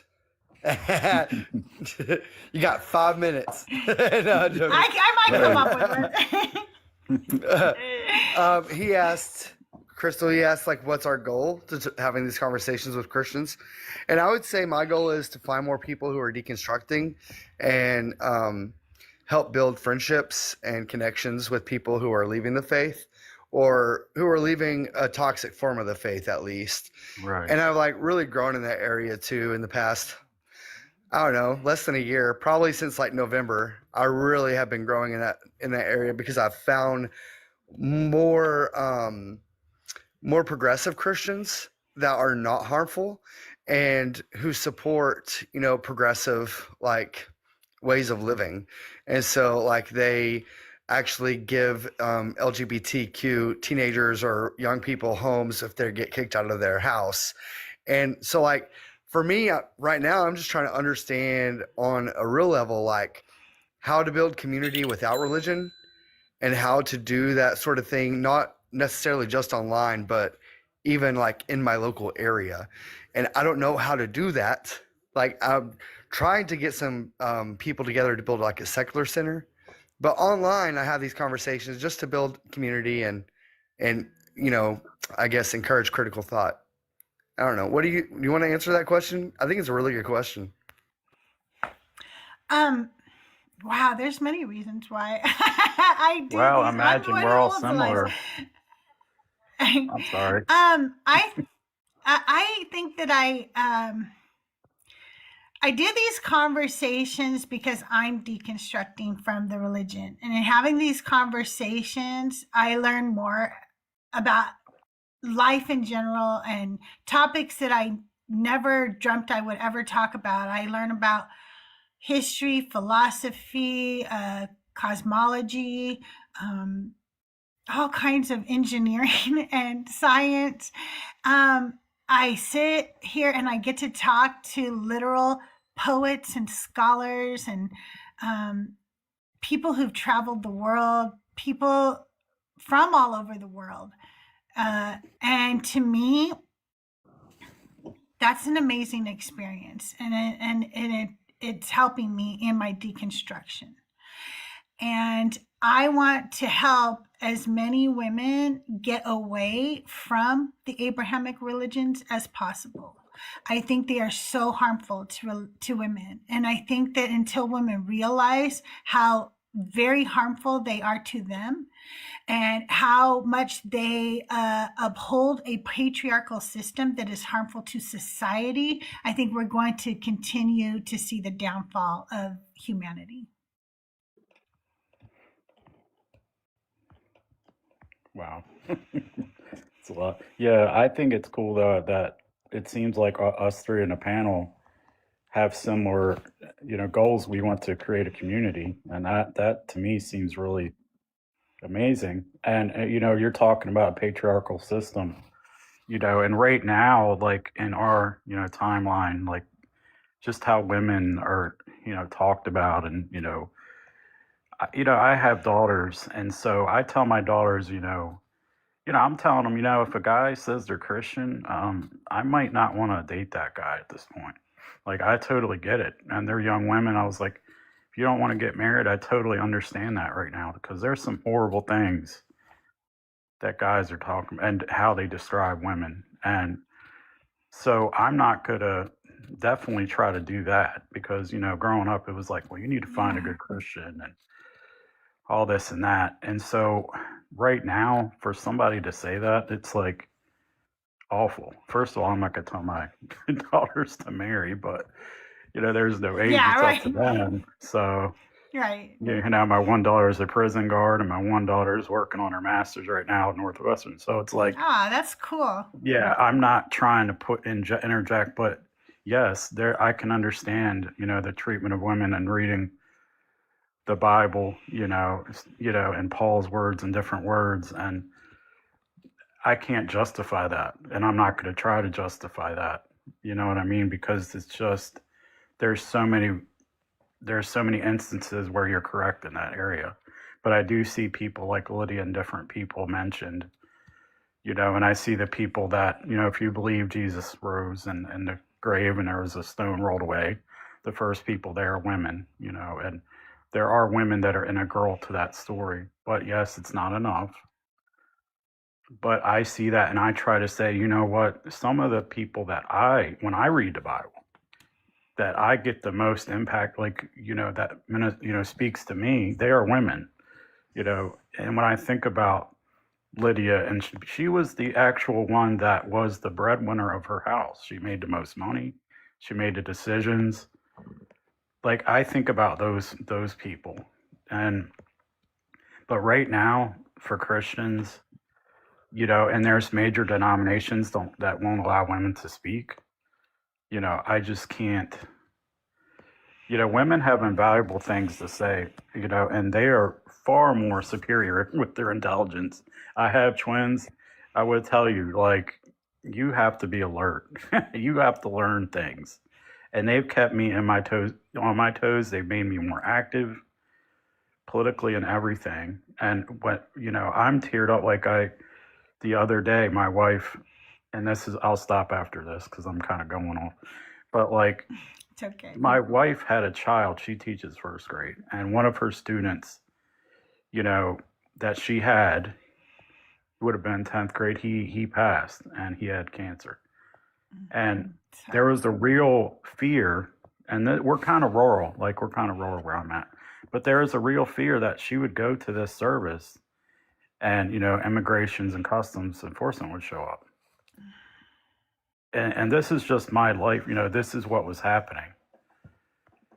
And like, I just can't, no more, and there's a lot of Christians that I'm connected to, my family, a lot of people a lot of people just come out of the woodwork to like harm me and say things horrible and bring me down. I thought we were supposed to uplift as Christians, but but that was the real thing, for that kid and feeling that. And then I'm always speaking against racism, and people, like, I've had Christians come out and contact me and say, the more you bring up racism, the more you're promoting racism. And I can't, I just imagine if there is a heaven, if there is whatever, new heavens, new earth, you don't have to believe that. But I see a place where all colors are represented. People that love people you might not understand why they do, or whatever. And if God can't sort that out and deal with that, and if he's putting these people that come and harm me, and as Christians, we're supposed to uplift and encourage and spread joy. And if they're causing nothing but harm, then I will take what I'm doing. I'll trust what I'm doing over that anytime. And if I am in some type of hell, I will take that gladly. You know what I'm saying? But there are real things that are going on. And I have one question. I'll let y'all think about it. What is your definition of deconstruction? Like, what does it mean to you? How do you describe it? You can talk about whatever I said before DC, that. do you want to go first? No, go ahead. DC, you want to go first? So, yeah, like before November, like I have a group on Facebook, and there were like tons of like Christians on there that said they were deconstructing, and I am used to TikTok deconstruction. Not trying to be like demeaning or anything, but for real, my deconstruction was deconversion. And it was like, if you're not leaving the faith, I didn't think you were deconstructing. And now I'm more nuanced in that. Now I'm like, you know what? Even looking at my life, it took me 8 years of questioning the faith to realize, you know what, this ain't real. And so deconstruction to me is a journey, right? And everybody, whenever you decide to ask critical thinking and, ask critical questions, use your critical thinking skills, and, challenge the faith, I think that at that point, you have decided to start a deconstruction journey. Now, I do believe, like, whenever people can reconstruct their faith, but I don't think reconstruction is deconstruction. I think people can stop deconstruction, and they could say, okay, well, I think I've got, a lot of the problematic or toxic things figured out, and I'm going to reconstruct my faith, which is, valid. I'm not going to tell anybody what to believe. But for me, deconstruction led to deconversion. And so, but no longer am I trying to force that on anybody else. Right. Makes sense. Bree, do you want to talk about what you think deconstruction means to you? Yeah, so for me, deconstruction means a change of your mindset of your social framework. And that could mean religiously, that could mean socially, that could mean politically. I don't think deconstruction in and of itself only applies to one area. And I say that Crystal, I'm so sorry for pulling this a little political. That's okay. I have some friends that voted for Trump. They're hardcore Christians. They voted for Trump, and they are currently deconstructing their political mindset because their eyes were opened to what they actually voted for. And it is a process. It's a very similar process to when I deconstructed from Christianity. They're having to evaluate every single one of the things they were ever taught and ever believed in and ever voted for, and all of these things. It's the same process. So for me, deconstruction really is a switch up of your social and moral mindset, if that makes sense. Yeah, you make sense. Yeah, absolutely. Right? And you come from a cult background, yes? Like, I'm pretty sure. Yes, sir, I do. Yeah. And that's another thing is I deconstructed from the cult, but I was still in Christianity after the cult. It was the same steps, it was the same process, but a different mindset that was changing. Right. I also deconstructed politically after that. It's been like 6 years of deconstruction. Someone save me. I'm Right. tired. Yeah, I've been that, politically, it was like I voted this because I didn't really want to cause this big rift in my family, but I was a lot of times independent, but I just didn't want to cause this big rift. I never, DJT was never my guy. And I lived in Jersey for a time, but he was never somebody, and then I remember the one time I did vote for him, and the first time, and I hadn't seen the clip of the disabled man, the reporter. I hadn't seen it, and I was working at a college at the time in a journalism class, taking notes for a kid with ADHD, and I saw that video, and I literally had to leave the class. Hold on a second. I totally get cried. it. I literally cried like I could not. And then everything just flooded, and I went back. I was having flashbacks of like all the times I voted for Republicans and all this stuff, talking about fearing the communists and all this stuff, all this fear and all this, the gay agenda and all this horrible, and it just flooded me. I realized all this, and so over the years, deconstruction to me, I kind of laid out all my beliefs I had. I laid them out like like chefs do when they, make a deconstructed dish. Watching the bear and stuff. But you laid it all out. I laid it all out, and I was like, I looked at each aspect, and I said, is this harmful or hurtful? Does this harm people, or does it speak into somebody's life and bring them joy? And whatever that didn't bring them joy and kindness and empathy, I took that out. I severed that. I took it out, and I've gradually been doing that over the years. And I've had Christians come to me, and just the fact that I said I was deconstructing, they assumed I left the faith, and we deal with that. Well, I think a lot of people assume that the minute you start deconstructing, you're suddenly an atheist. Right. Deconstructing for me is also a process. I think it's a journey. And here's the thing. I was indoctrinated when I was 3 years old, and I was a Christian for over 40 years. And there is no way that did not affect my actual brain, my neural pathways, my nervous system, everything about me. So I don't expect to stop deconstructing that. I expect that this will be the journey that I'm on for the rest of my life. And I'm not sad about that. I'm sad more that I was ever indoctrinated in the first place. I think indoctrination of children is horrible and harmful. And but I don't know how we would ever change that. So I'm not suggesting anything. I'm just saying that that's what I think because it was my lived experience, And so I stopped believing before I started deconstructing.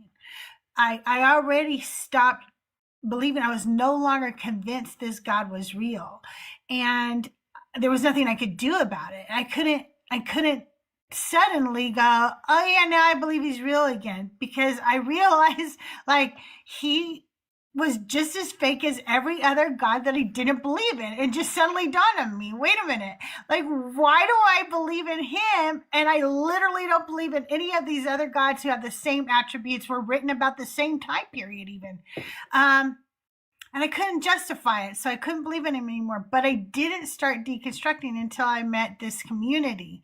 And then I was like, oh my God, like in this religion, I had so many harmful beliefs. I had so many lies that I just freaking believed.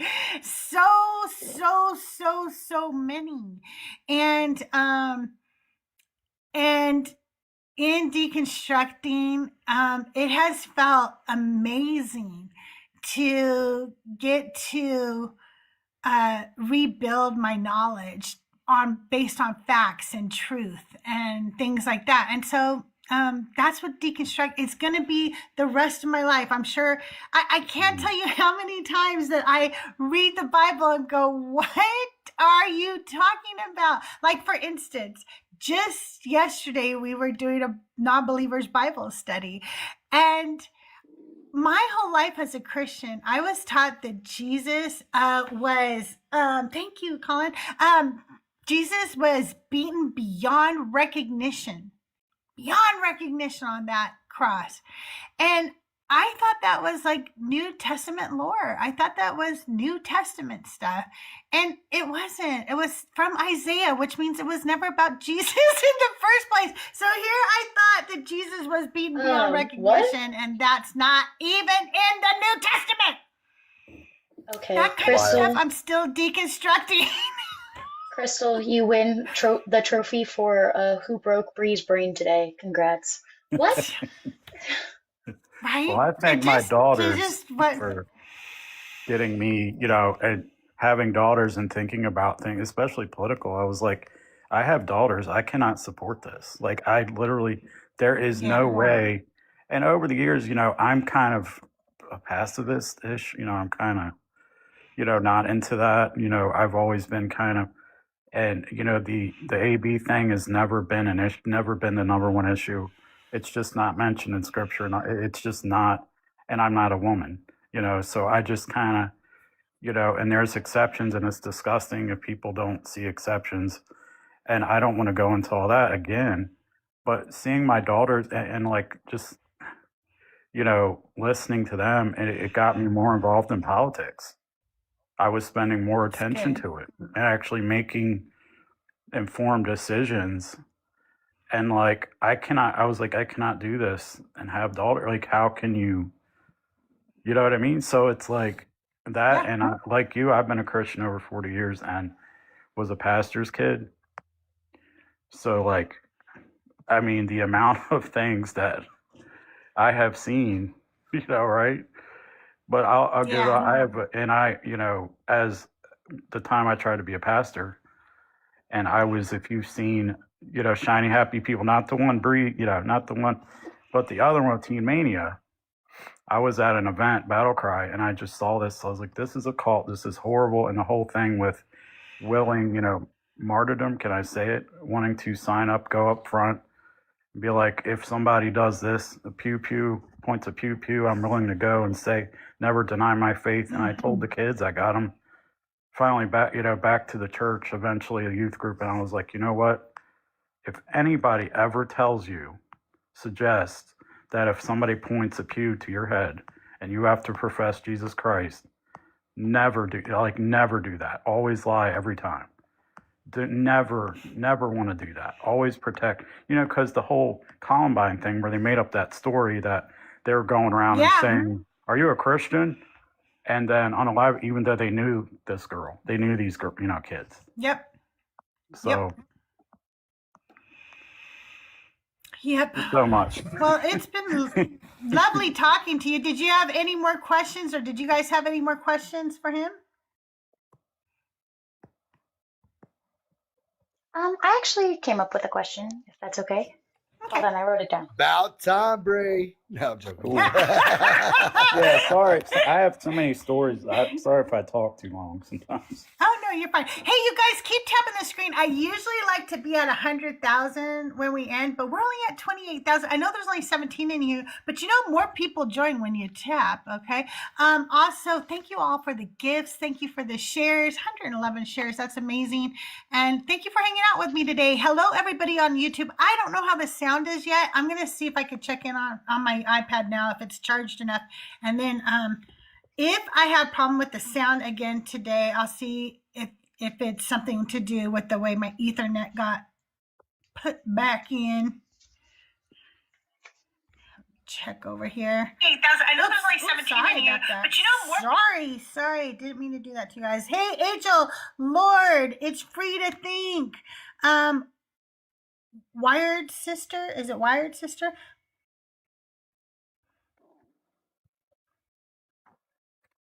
Good to see you guys over on YouTube. And then I think I'm over up on the Deconstruction Junction YouTube as well. Let me see if you guys are over there. There we are. Hey, Silly Goose is over there. Joe is over there. Tahir, thank you for always helping me out over there. Good to see everybody. Okay, are you ready for your question? I'm ready. I'm ready for Bree's question. Testing.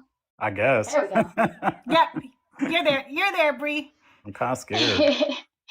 Okay, so what authority do you appeal to when your moral convictions disagree with your faith? Hmm. Well, I'm gonna try if this makes sense. Right now I just go and I just trust my gut and I go by what I believe to be true because of all I've seen and experienced. And if God does exist and he's right, if you believe God exists, which I do, he's right here and he's honoring my decisions and I'm not a puppet being controlled. And if he's right here and I've been, this journey's been so long I've been on, and if he doesn't trust me now to make right decisions, and if I don't trust myself, then what am I doing, right? So, I mean, if that makes sense, that's kind of where I'm at. So I just act, I just trust my gut and whatever my instincts are. I'm not I going kind to of love trust, that, to be so honest. what Christians tell me I need to do. Because Yeah, I've I gotten love that. Thank myself you. far. Thank you. I appreciate you guys for bringing me up here. I really do. I think it was productive. Absolutely. I'm really glad you came up. It was very nice talking to you. And you're invited back. Anytime you get up, tell me. Don't forget I'm the friendly, okay? Yeah. So I don't yell Have at an you. amazing weekend, guys. Thank you. Have an You amazing too. weekend. Later. Yeah. Happy And I Valentine's will Day. if I have can a ever great get day. these dang Thank you. You toilets too. clean. Send me You some guys, by the way, flowers. I do have a Discord server, and if you want, that link is in my bio. Also, join the Deconstruction Junction. That link is in my bio. But in my Discord server, I saw Board Agnostic, I think, is doing this in their Discord server, and I liked it. So I stole it. But I always give credit where credit is due. So it's Board Agnostic. Anyway, they ask a question. I don't know if they do it monthly or weekly, but I'm doing it weekly right now, and I really like it. So if you are in my Discord, head over there. And this week's question is, what emotions have come up or are coming up that you weren't allowed to feel before? That's my question for those of you who are deconstructing. Because I think there's a lot of emotions that we are told not to have when we are in the faith.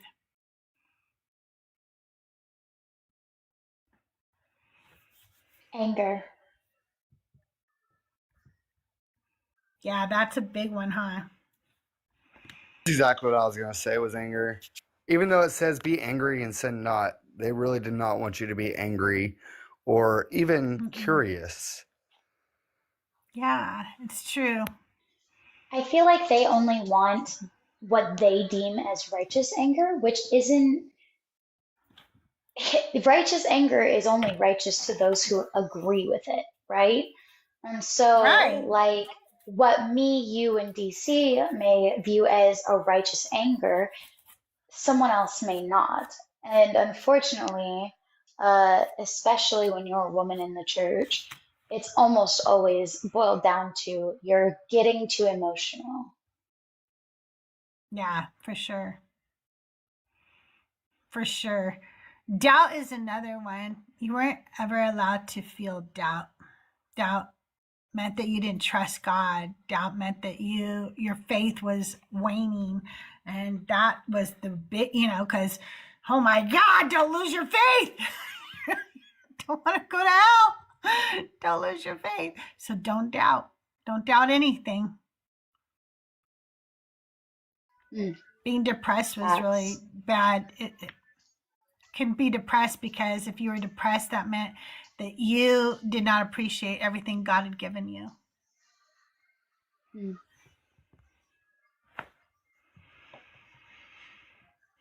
I don't know. All I And the feel right now is reality just is, total anger and everything. I'm just angry right now.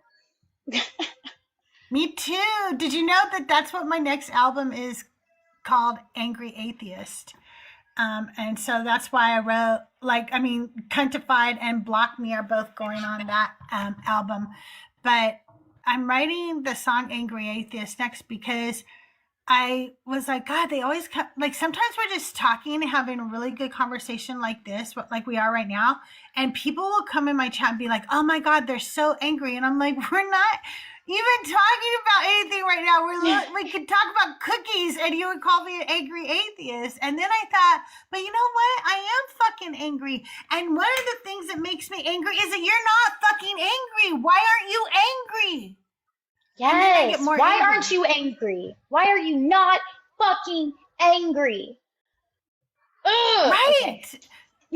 Yeah, so that's my next song is about that because I'm so fucking angry and I want to know why they're not angry.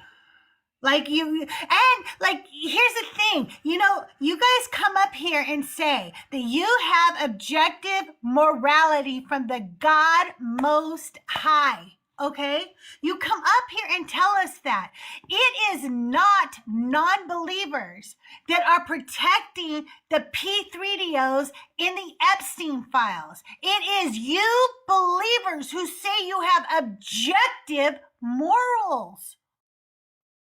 That makes me angry. Hey, Nicholas, how are you today? My objective morality says we should bring out the wood chippers.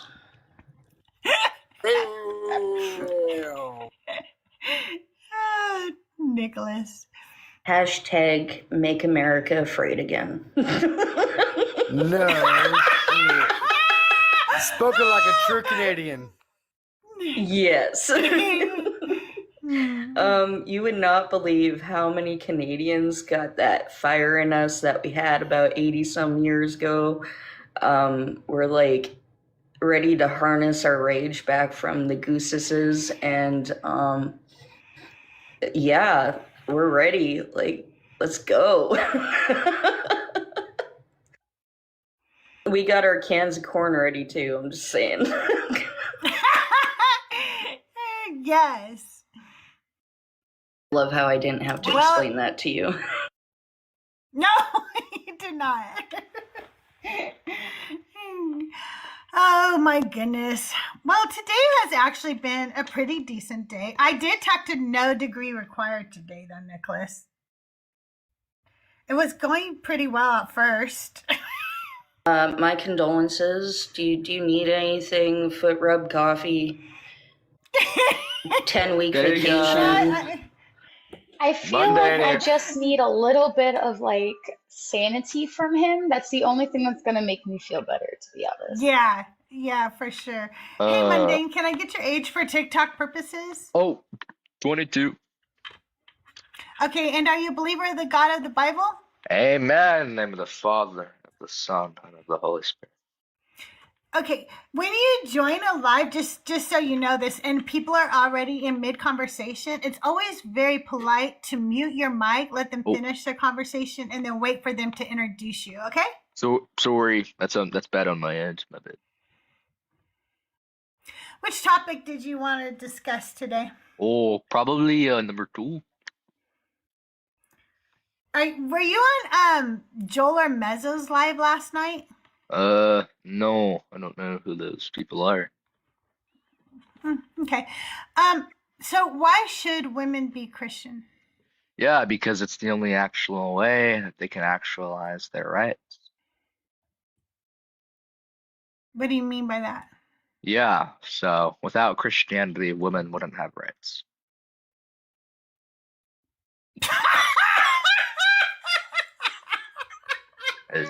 So,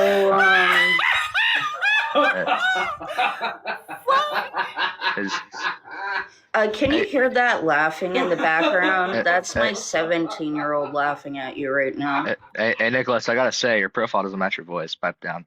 Anyway. Yeah, it's genetics, right? So, well, no, hold on. Let me explain. So, genetics, right? Like, some of us are born with our father's voices. Some of us are born with the sound of a prepubescent boy. We can't really pick or choose our voices. I mean, are you a man or a woman? I genuinely can't. Oh, I'm all man. I'm all man. Like, yeah, hips down, I'm fucking magic. So You sure? You sure? I haven't had a complaint Mundane, so I'm far. sorry. Oh, I'm sorry. What are your pronouns, Mundane? What are your pronouns? I don't. Jesus Christ is Lord. I don't really. Those aren't pronouns. Jesus Christ is Lord's not a pronoun, Pumpkin. Did you not learn basic grammar when you were in 6th grade? Jesus / is / Lord. Those still aren't pronouns. That's not pronouns. None of those are pronouns. Like at all. Wait, you don't think No. is I a think we pronoun? should just use That's she, pretty her, sexist. because obviously I mean, Mundane has to be she, her. I'm he, him. No, I'm he. Oh, so you do have is a pronouns. pronoun. Got it. I think. He just said is a pronoun, you guys. He said the word is. Yeah, it is is. a pronoun. How embarrassing. Don't Anyways, could understand we why get to the Christians. discussion? Hold on. I don't know why you Christians are so like hung Deconstruction. up on gender, considering your God is genderless. Like, why are you so hung up on something your Jesus God Christ isn't? took the form of a man, by the way. Yeah, well, Anyway. just because he took a form of a man doesn't mean he's still a man. I mean, God's genderless No, at the end of the he day. is a man. No, Jesus is a man. Okay, but your God is not. When you said my God, you're referring to Yeah. So, like the Father, that's genderless. Yeah. So. Yeah. Okay. So why are you so like mad and ragey about gender when even your God doesn't have one? Yeah, because you guys are teaching little kids to chop No. off their genitals. See, That's the why. Catholic Church. You guys are teaching little kids. No. You mentioned the Catholic Church. Yeah, you can. You guys are actually You can diddling thank little the kids. yeah, so you- why don't you shut the fuck up? Yeah. You guys are diddling little kids and hiding the molesters. You guys are paying out all of the people that you harm and hide and protect. You guys are the ones who don't want the Epstein files released. You are a P3DO protector, sir. Yeah, you can thank the Catholic Church for all your hospitals and schools. Anyway. Yeah, we can thank the Catholic Church for all of the lawsuits. Actually, I'm gonna thank the lawsuits middle. against no, what? no, hold on. I'm gonna thank The those Catholic Middle Church, you Easterners. idiot. Oh yeah, Because you're gonna thank is. The first you're gonna Middle thank Easterners, Of course you're came gonna up thank with it. the idea of a hospital. Same with China. So I'll thank them, but I'm not going to thank a Christian because, Yeah. yeah. I just came Yeah, up of with course this. you're gonna thank Near Israel. me are Seventh-day Adventists. They're not even from you, not the ones by me. They came from the Catholics. No, they didn't. No, they didn't. Yes, they did. You're such an idiot. Wow, you are so. Should we thank the perverted. Catholics for all the hoarding that they've done of wealth? Should we thank the Catholics for how they have been, how they did the Spanish Inquisition? Should we thank the Catholics for the Amen. slavery? Should we thank the Catholics? Amen. Amen. Get the fuck off my panel, you piece of Amen. shit. Somebody block Mundane, please. No. Let So, me like- know when you guys find him. His name's Mundane. Sorry, I just had a reflex to come Blocked. up when someone does something like that to lovely people in my community, and like I just like reflex request. So like, hi. They do call you Hello. mother, right? Yeah, they do call me mother. So yes. It's really sad because I know they're projecting. They're projecting because I pull way more women than they could ever imagine. Meanwhile, they're still whacking off in their mom's basements, and I Good line. get it. I Told pull me, a Nick, lot of that's women. for damn sure. Oh, did anybody? I need to send that to Fen. Did anybody record that? Record what? What just happened here? What, you recorded me I being have the straight? recording. Shocker. It's almost like I told you this whole time I'm straight. Send it to Fed. You're not proving anything. It's the all beard. recorded. It's all recorded.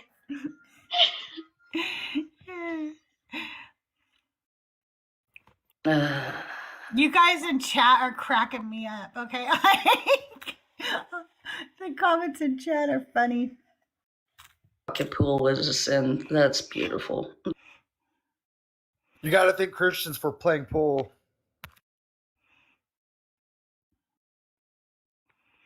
Yep, you guys, a few announcements. So the podcast dropped on Spotify podcasts on Wednesday. I'll try to get it out to all podcasts this week.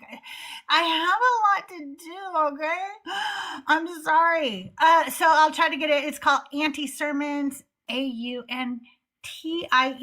If you listen to it, go give it a really good review because it's good, okay? Also, my album Ex Parte is out everywhere you stream music. I was on Girls Gone Godless, the podcast, and that drops on Sunday. So check that out on Sunday. And then Godless Engineer is going to be joining me live right here on Sunday, right after Atheist Sunday School with Mezzo at 11 a.m. Pacific time. And so join us here for Decon Q&A with CrystalJae. We tried yesterday to play Divine or Decline with Christians, but they don't want to prove that they have declined. Holy Spirit.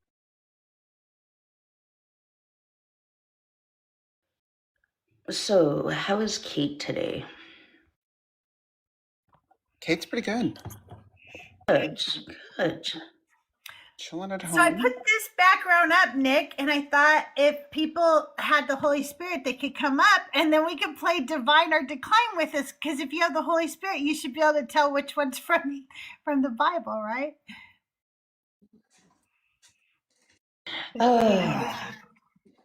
Yeah, technically. Technically, discernment. right? They did not. Yeah. I don't know why they didn't want to play. So we just played the game up here ourselves, but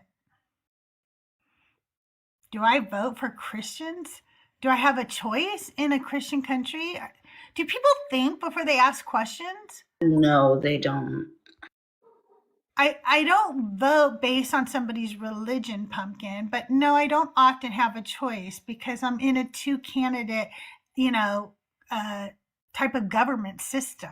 So usually my vote has to go between a Christian and a Christian.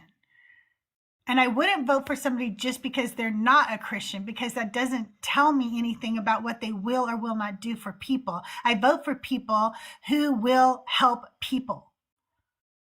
I'm pretty sure, Crystal, I voted for the Baptists. So, Last Spurgeon, presidential election. Spurgeon, man to man here, don't ever call a woman a pet name. It is disgusting. Don't do that. Oh, it's because I called him Pumpkin. I didn't get that upset with him when he said it back to me. It's because I called him Pumpkin. And he's gone. So, quick reminder, everybody, your primaries are coming up in about 2.5 weeks. You should have already registered to vote. Your general election day will be March 3rd, and I believe early voting opens up sometime next week. Vote in the primaries. Remember Don't those make me Soros yell checks? at you. You'll only get those Soros checks if you take a picture of your voting stub.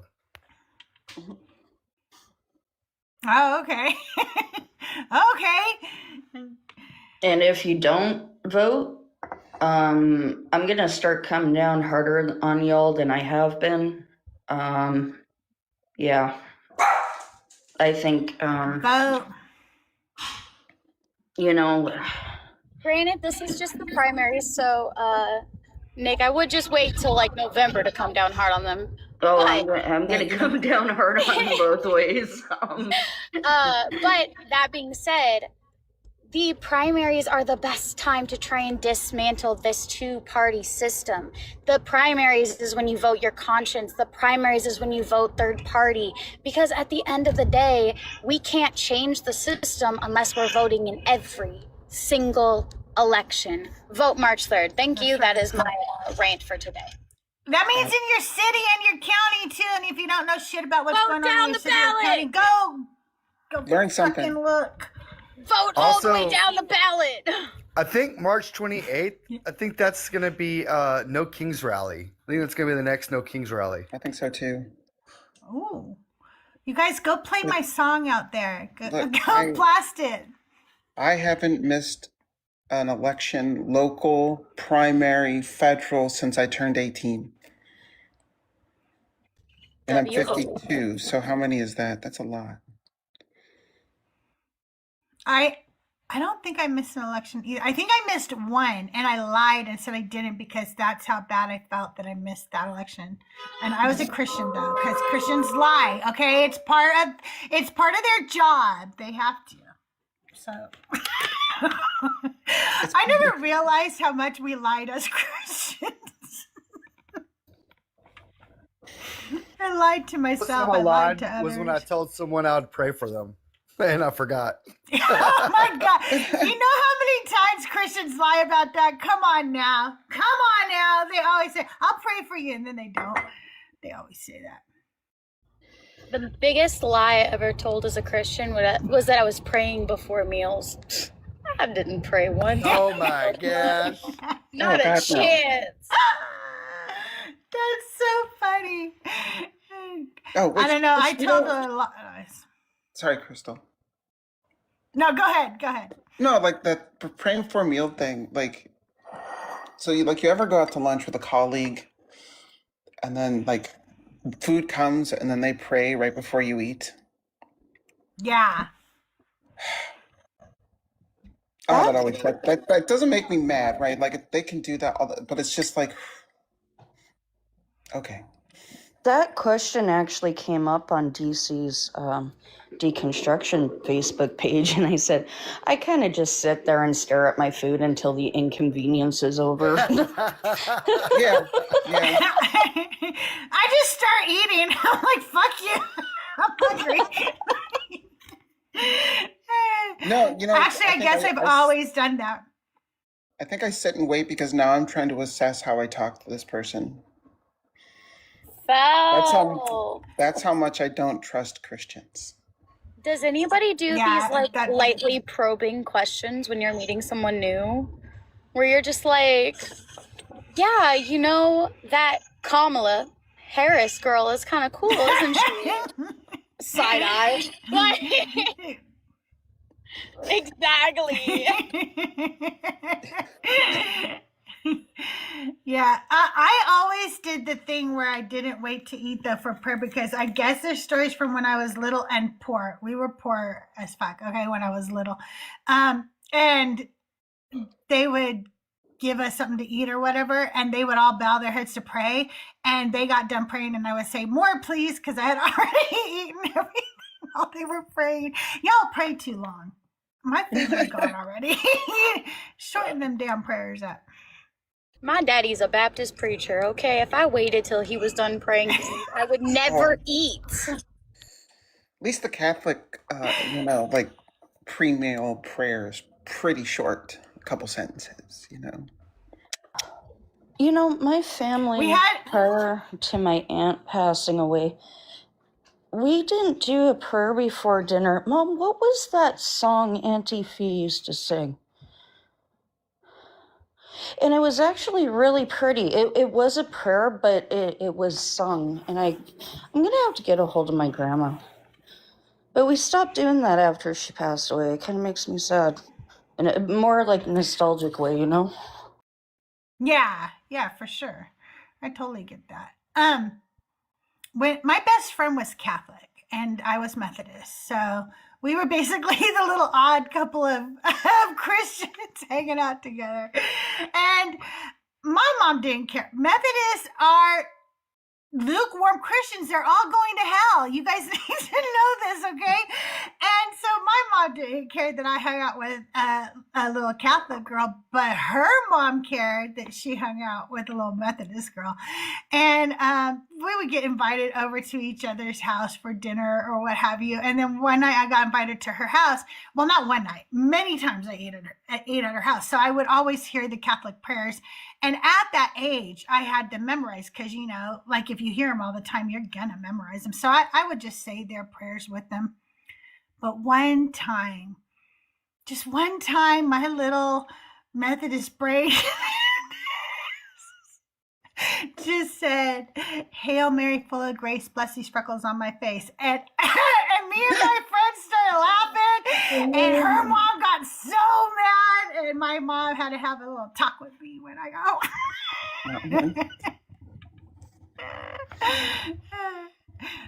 home. Really quickly, the hot really rod. mad at me, huh? Yeah, like Yeah, really what is she so quickly. mad about? Hot Rod, okay, so something I've noticed with politicians, you have the Christian politicians, and then you have the politicians that say they're Christians. We see that difference in Canada all the time with our politicians because it's kind of just like the norm to be like, yeah, I'm Christian. I don't think Harris or Obama are actually in the Christian category. Harris was Baptist. Yeah, I don't. There's something about her though that it's like I feel like it's not a smokescreen, a face. You know, a face. Wait, what is? Okay, we're gonna play a real quick game that DC and I came up with yesterday.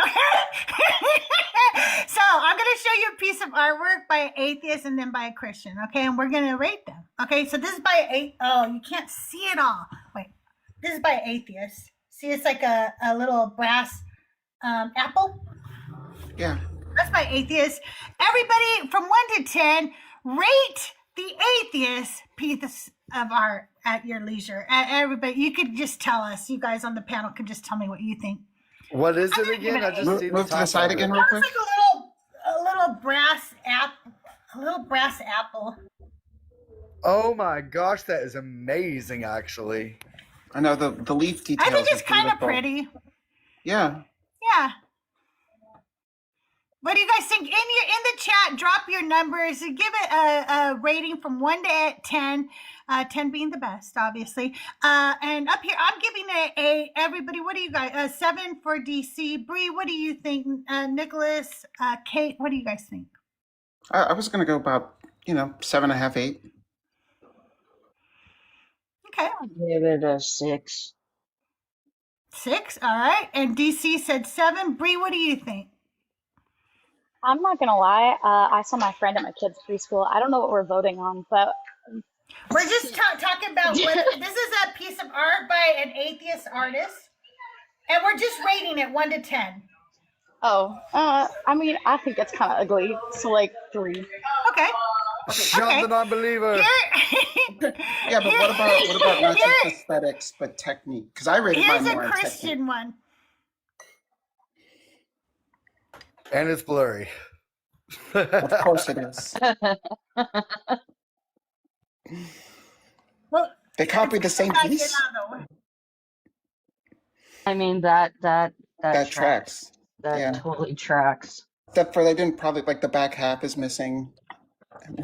Probably, or it's hollow because they forgot his It stuff. won't let me show you the other pieces. Let me try to get at least one. Hang Oh on. no! This sucks. It's saying they're not big enough or something. I don't know. Not gonna make the joke. I am not gonna make the joke. You already did. Make the joke. All right, here's this Oh one. my gosh. What the hell are you? Okay, you guys gotta rate this masterpiece. It's a real piece of art from a Christian artist. Okay? Vox said Real piece -3. of art. I'm sorry. I have some really good ones. So I'll try to fix the resolution and we'll play this again next week when I'm live because I think these are funny. And I have a bunch of them actually. But I can't get them all I'll up. And give my it- favorite piece of Christian art. I'll give it a 2 because the hands and faces actually look like hands and faces. But he gets docked a point for Jesus being white. So So one. Okay. So one. It's a Why one. is the little boy the little spoon? I just don't like it at all. I'll give it like a 0.5 just, yeah. because they put labor into it.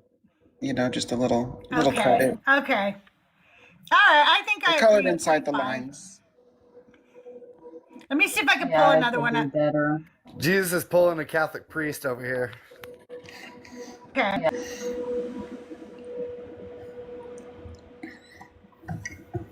This is my favorite one. What is happening? Gosh. You need to get in front of that real quick. Just go ahead and get in front of that. Stop! We love the TikTok Oh. shop. We love the TikTok shop. God. No. This is Jesus, you guys. He wants it more than that man. He's like, Why is Is Jesus Steve always Bogart in that white? man's fix? No. man. Wait, I didn't see the whole pictures. Was Jesus Bogart in the man's fix? Jesus was getting spun. Yeah, Jesus bogarted it. He snuck his arm in there before the other guy could. So Jesus was like, yeah, let me have that. That's our last last fight. Oh my That's god. all we got left. That's all I got left, you asshole. Yeah, you know what he had to do to get that? Damn, poor guy. That is No, one you of my just- favorite Crystal, real Christian pieces of art. It's made You by Just to be are- in that room 30 minutes later, I bet it got wild. you are making me act up at my kids' preschool. Okay, I don't appreciate the chaos. Well, you guys, I had told DC I would work on this game today. I think that it's Oh, I love think it's it. a pretty fun game. We're gonna Yeah, have to get we you ever guys rate should that one? send me them. We should make a channel in my Discord for this so we could rate more pieces of atheist and Christian art. We did not rate that one. You guys give me a rating 1 to 10 on Jesus is a junkie. I don't know if that's the real name of the piece, but that's what I'm calling it. -1. Solid 10 out of 10. Oh yeah, PMP Jesus gets a 10 for me, for sure.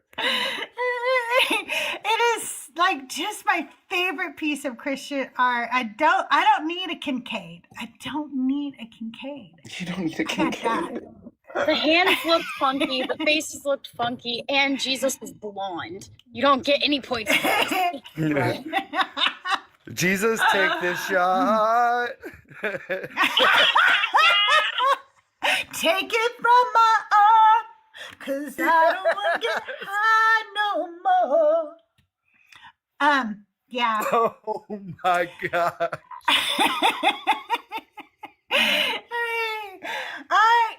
I actually expected that a lot more of you had seen that before. I'm really shocked that none of you guys had seen that before. It's just one of my favorites. Anyway, you guys, we're going to be finishing up in about 20 minutes. If you want to come up, you could be a friendly, you could be a Christian. If you are a Christian, I want to know, do you have the Holy Spirit? And we're going to play a little game so we could see if you do have the Holy Spirit. This guy said in chat, how's she going to be able to know if we have the Holy Spirit if she doesn't have the Holy Spirit? And I thought, silly man, I know how to test the Holy Spirit. I know how to do that. I love it when Christians tell me I'm I a can't witch. discern the text because I don't have the Holy Spirit. I'm like, you're right, I have an extensive commentary. Oh my gosh, my exactly. friend. Hey, Vice, welcome to the show. Can I just get your age for TikTok purposes? Hi, Bree, we're 27, right? Yes, we're 27. We're 27. Awesome. And Ace, welcome to the show. You've been here before. Welcome back. Welcome back. I'm playing rabbit holes. Oh, are you going down your research rabbit holes? I am. Is that my fault? Yeah. No, so I wrote down the Artemis of the temple of Artemis, and then I went to the next deity, which was Asclepius, which led me down many, many rabbit holes, because I ended up writing the original Greek, which it got translated into English, but the original Greek Hippocratic Oath. And then there was some daughters' names of his that weren't on my list already. So I went down that rabbit hole, and then one of the daughters' names had many other names. So I went down that rabbit hole, and then the eagle, there was multiple deities, multiple different characters with that name, so I went down that rabbit hole, and then some of them have brothers and sisters, so I go down that rabbit hole because I don't have those names. And then, places is a whole different story. So, yeah, I'm going And then you down went to rabbit China. hole. So many I've already did. tunnels. Holy, holy, holy. Oh, wait. God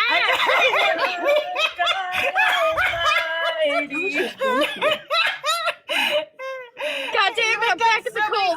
SOS.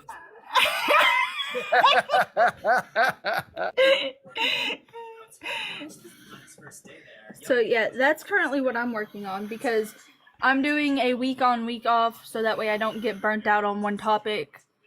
So this That's week good. it's the pantheons and then whatever rabbit hole I end up down, because obviously rabbit holes happen when you're searching and then you find like names of places and you want to look into the place, or you find like on my list I have the ancient hospitals because they were called sanctuaries of Asclepius. Mm-hmm. So I haven't went down that rabbit hole yet because the name rabbit hole kind of has me in a bind right now. Oh, wait till Ace goes down the Mesopotamian rabbit hole. Ace is never going to come back out of it. But I just wanted to say, wait a minute. I thought that mundane guy said that we had to thank Catholics for hospitals. Damn. No, Yeah. absolutely not. Yeah. Asclepius is actually the ancient Greek. So that one's a very interesting story, and I think, yeah. So I haven't posted what I'm working on today, but if you're in the Boma Disco, under the notes section, I have all the way up to the Hippocratic Oath posted in the in it.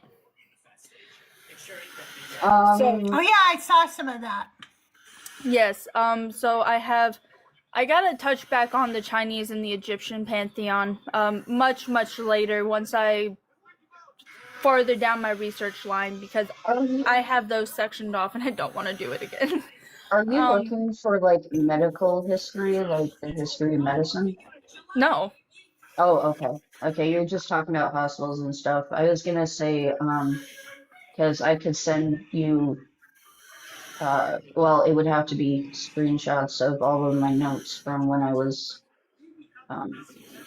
taking the history of medicine. So it's really, I can't remember if it was Iraq or Iran had the very first hospital. Oh.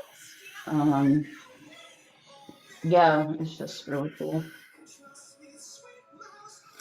I keep Vice, I wanted to say hi to you real quick because you haven't had a chance to say anything. So how are you today? I'm just getting over, I think it's the norovirus they said. So I'm so sorry. So I'm just like on here to talk to friendlies. Well, it's good to have you. I know you're a friend of Bree, so it's good to have you up here. Hey, you guys, I want to remind everybody, and I'm going to play this song for you right now. We're doing a music video as a community of women, femme presenting. And so if you want to be involved, I need the videos tomorrow, vertical format, just like you would a TikTok. Most people are just, you're just going to lip sync to the song and do as many takes as you want, as many clips as you want, different outfits if you want, whatever you want to do. I want you to have fun. And so if you want to be in it and we haven't talked yet, just DM me here or on Discord after the show. I will get you the song. I will get you the lyrics. And Bree, I will get it for you for your Galentine's. But we're going to play right now, Cuntified. We're going to play Cuntified. It is my latest song I wrote because the girl's gone godless. I said it right, you guys. Somebody clipped that shit. I said it right. Okay, so here is Cuntified. Hey ladies, what's on the menu tonight? I want to dismantle the patriarchy, and I'm feeling cuntified. Line up the shots, spark up a blunt. Every lady here is serving cunt. Not an ounce of testosterone inside. Got full confidence in my stride. No cunt, stand for the noise you make. No consideration left to take. You had the mic for centuries. Now watch us cunts practice mutiny. We're serving cunt. The damn dress code. We're serving cunt. Some man and Bristol. We're serving cunt. Booming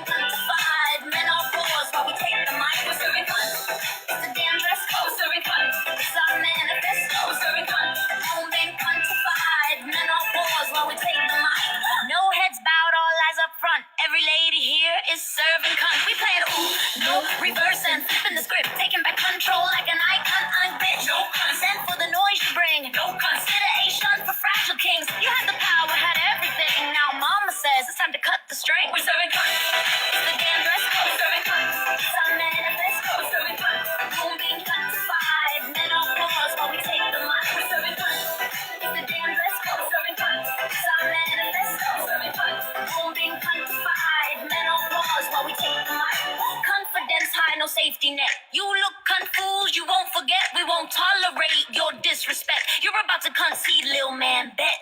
You talk loud, but you saying less. We speak once with confidence. Now step aside and let a cunt speak. Your contractors know you reached your peak. I still warn, we ain't done yet. Let the silence sit, yeah, you felt that hit. This ain't rage, this ain't regret. This is convocation at its best. We serving cunts, it's the damn dress code. Serving cunts, it's our manifesto. Serving cunts, holding cunts five. Men on walls while we take the mic. Serving cunts, it's the damn dress code. Serving cunts, it's our manifesto. Serving cunts, holding cunts five. Men on pause while we take the mic. We serving cunts. We serving cunts. We serving cunts. Overlapping voices, hey. We serving cunts. We serving cunts. We serving cunts. That's the song. If you want to be a part of the video, just get in touch with me after, excuse me, after the show, and I will get you the song and the lyrics. I'm so excited. Okay, I have a vision. Me too. Oh, good. I'm Gonna so jump excited on my because I bed. really love your videos. We're gonna jump on my bed. Oh, that would be so cute. I love it. Right? We're gonna jump on my bed. Yes. Maybe I can convince them to do a pillow fight. That would be so cute. I would love that. That would be really cute. I should check to see who is live so we can figure out who we're going to raid. If you are in the audience and you want to come up and chat, the guest box is open. I'm still here for about 15 more minutes. I want to know whether you have the Holy Spirit. Christians tell me all the time that I cannot possibly understand the words that are in that Bible because I don't have the Holy Spirit. I'm not really sure how Christians become Christians if you can't understand the words in the Bible without the Holy Spirit. How do they ever become Christians? That confuses me. But more than that confusing me is the fact that, love you too, is the fact that you guys say that and then you can't tell whether the scripture comes from the Bible or not. And that's what we're going to check. Can you tell when the scripture is really from the Bible? I don't know if you can. So want to know something off topic but kind of fun for me? Yeah.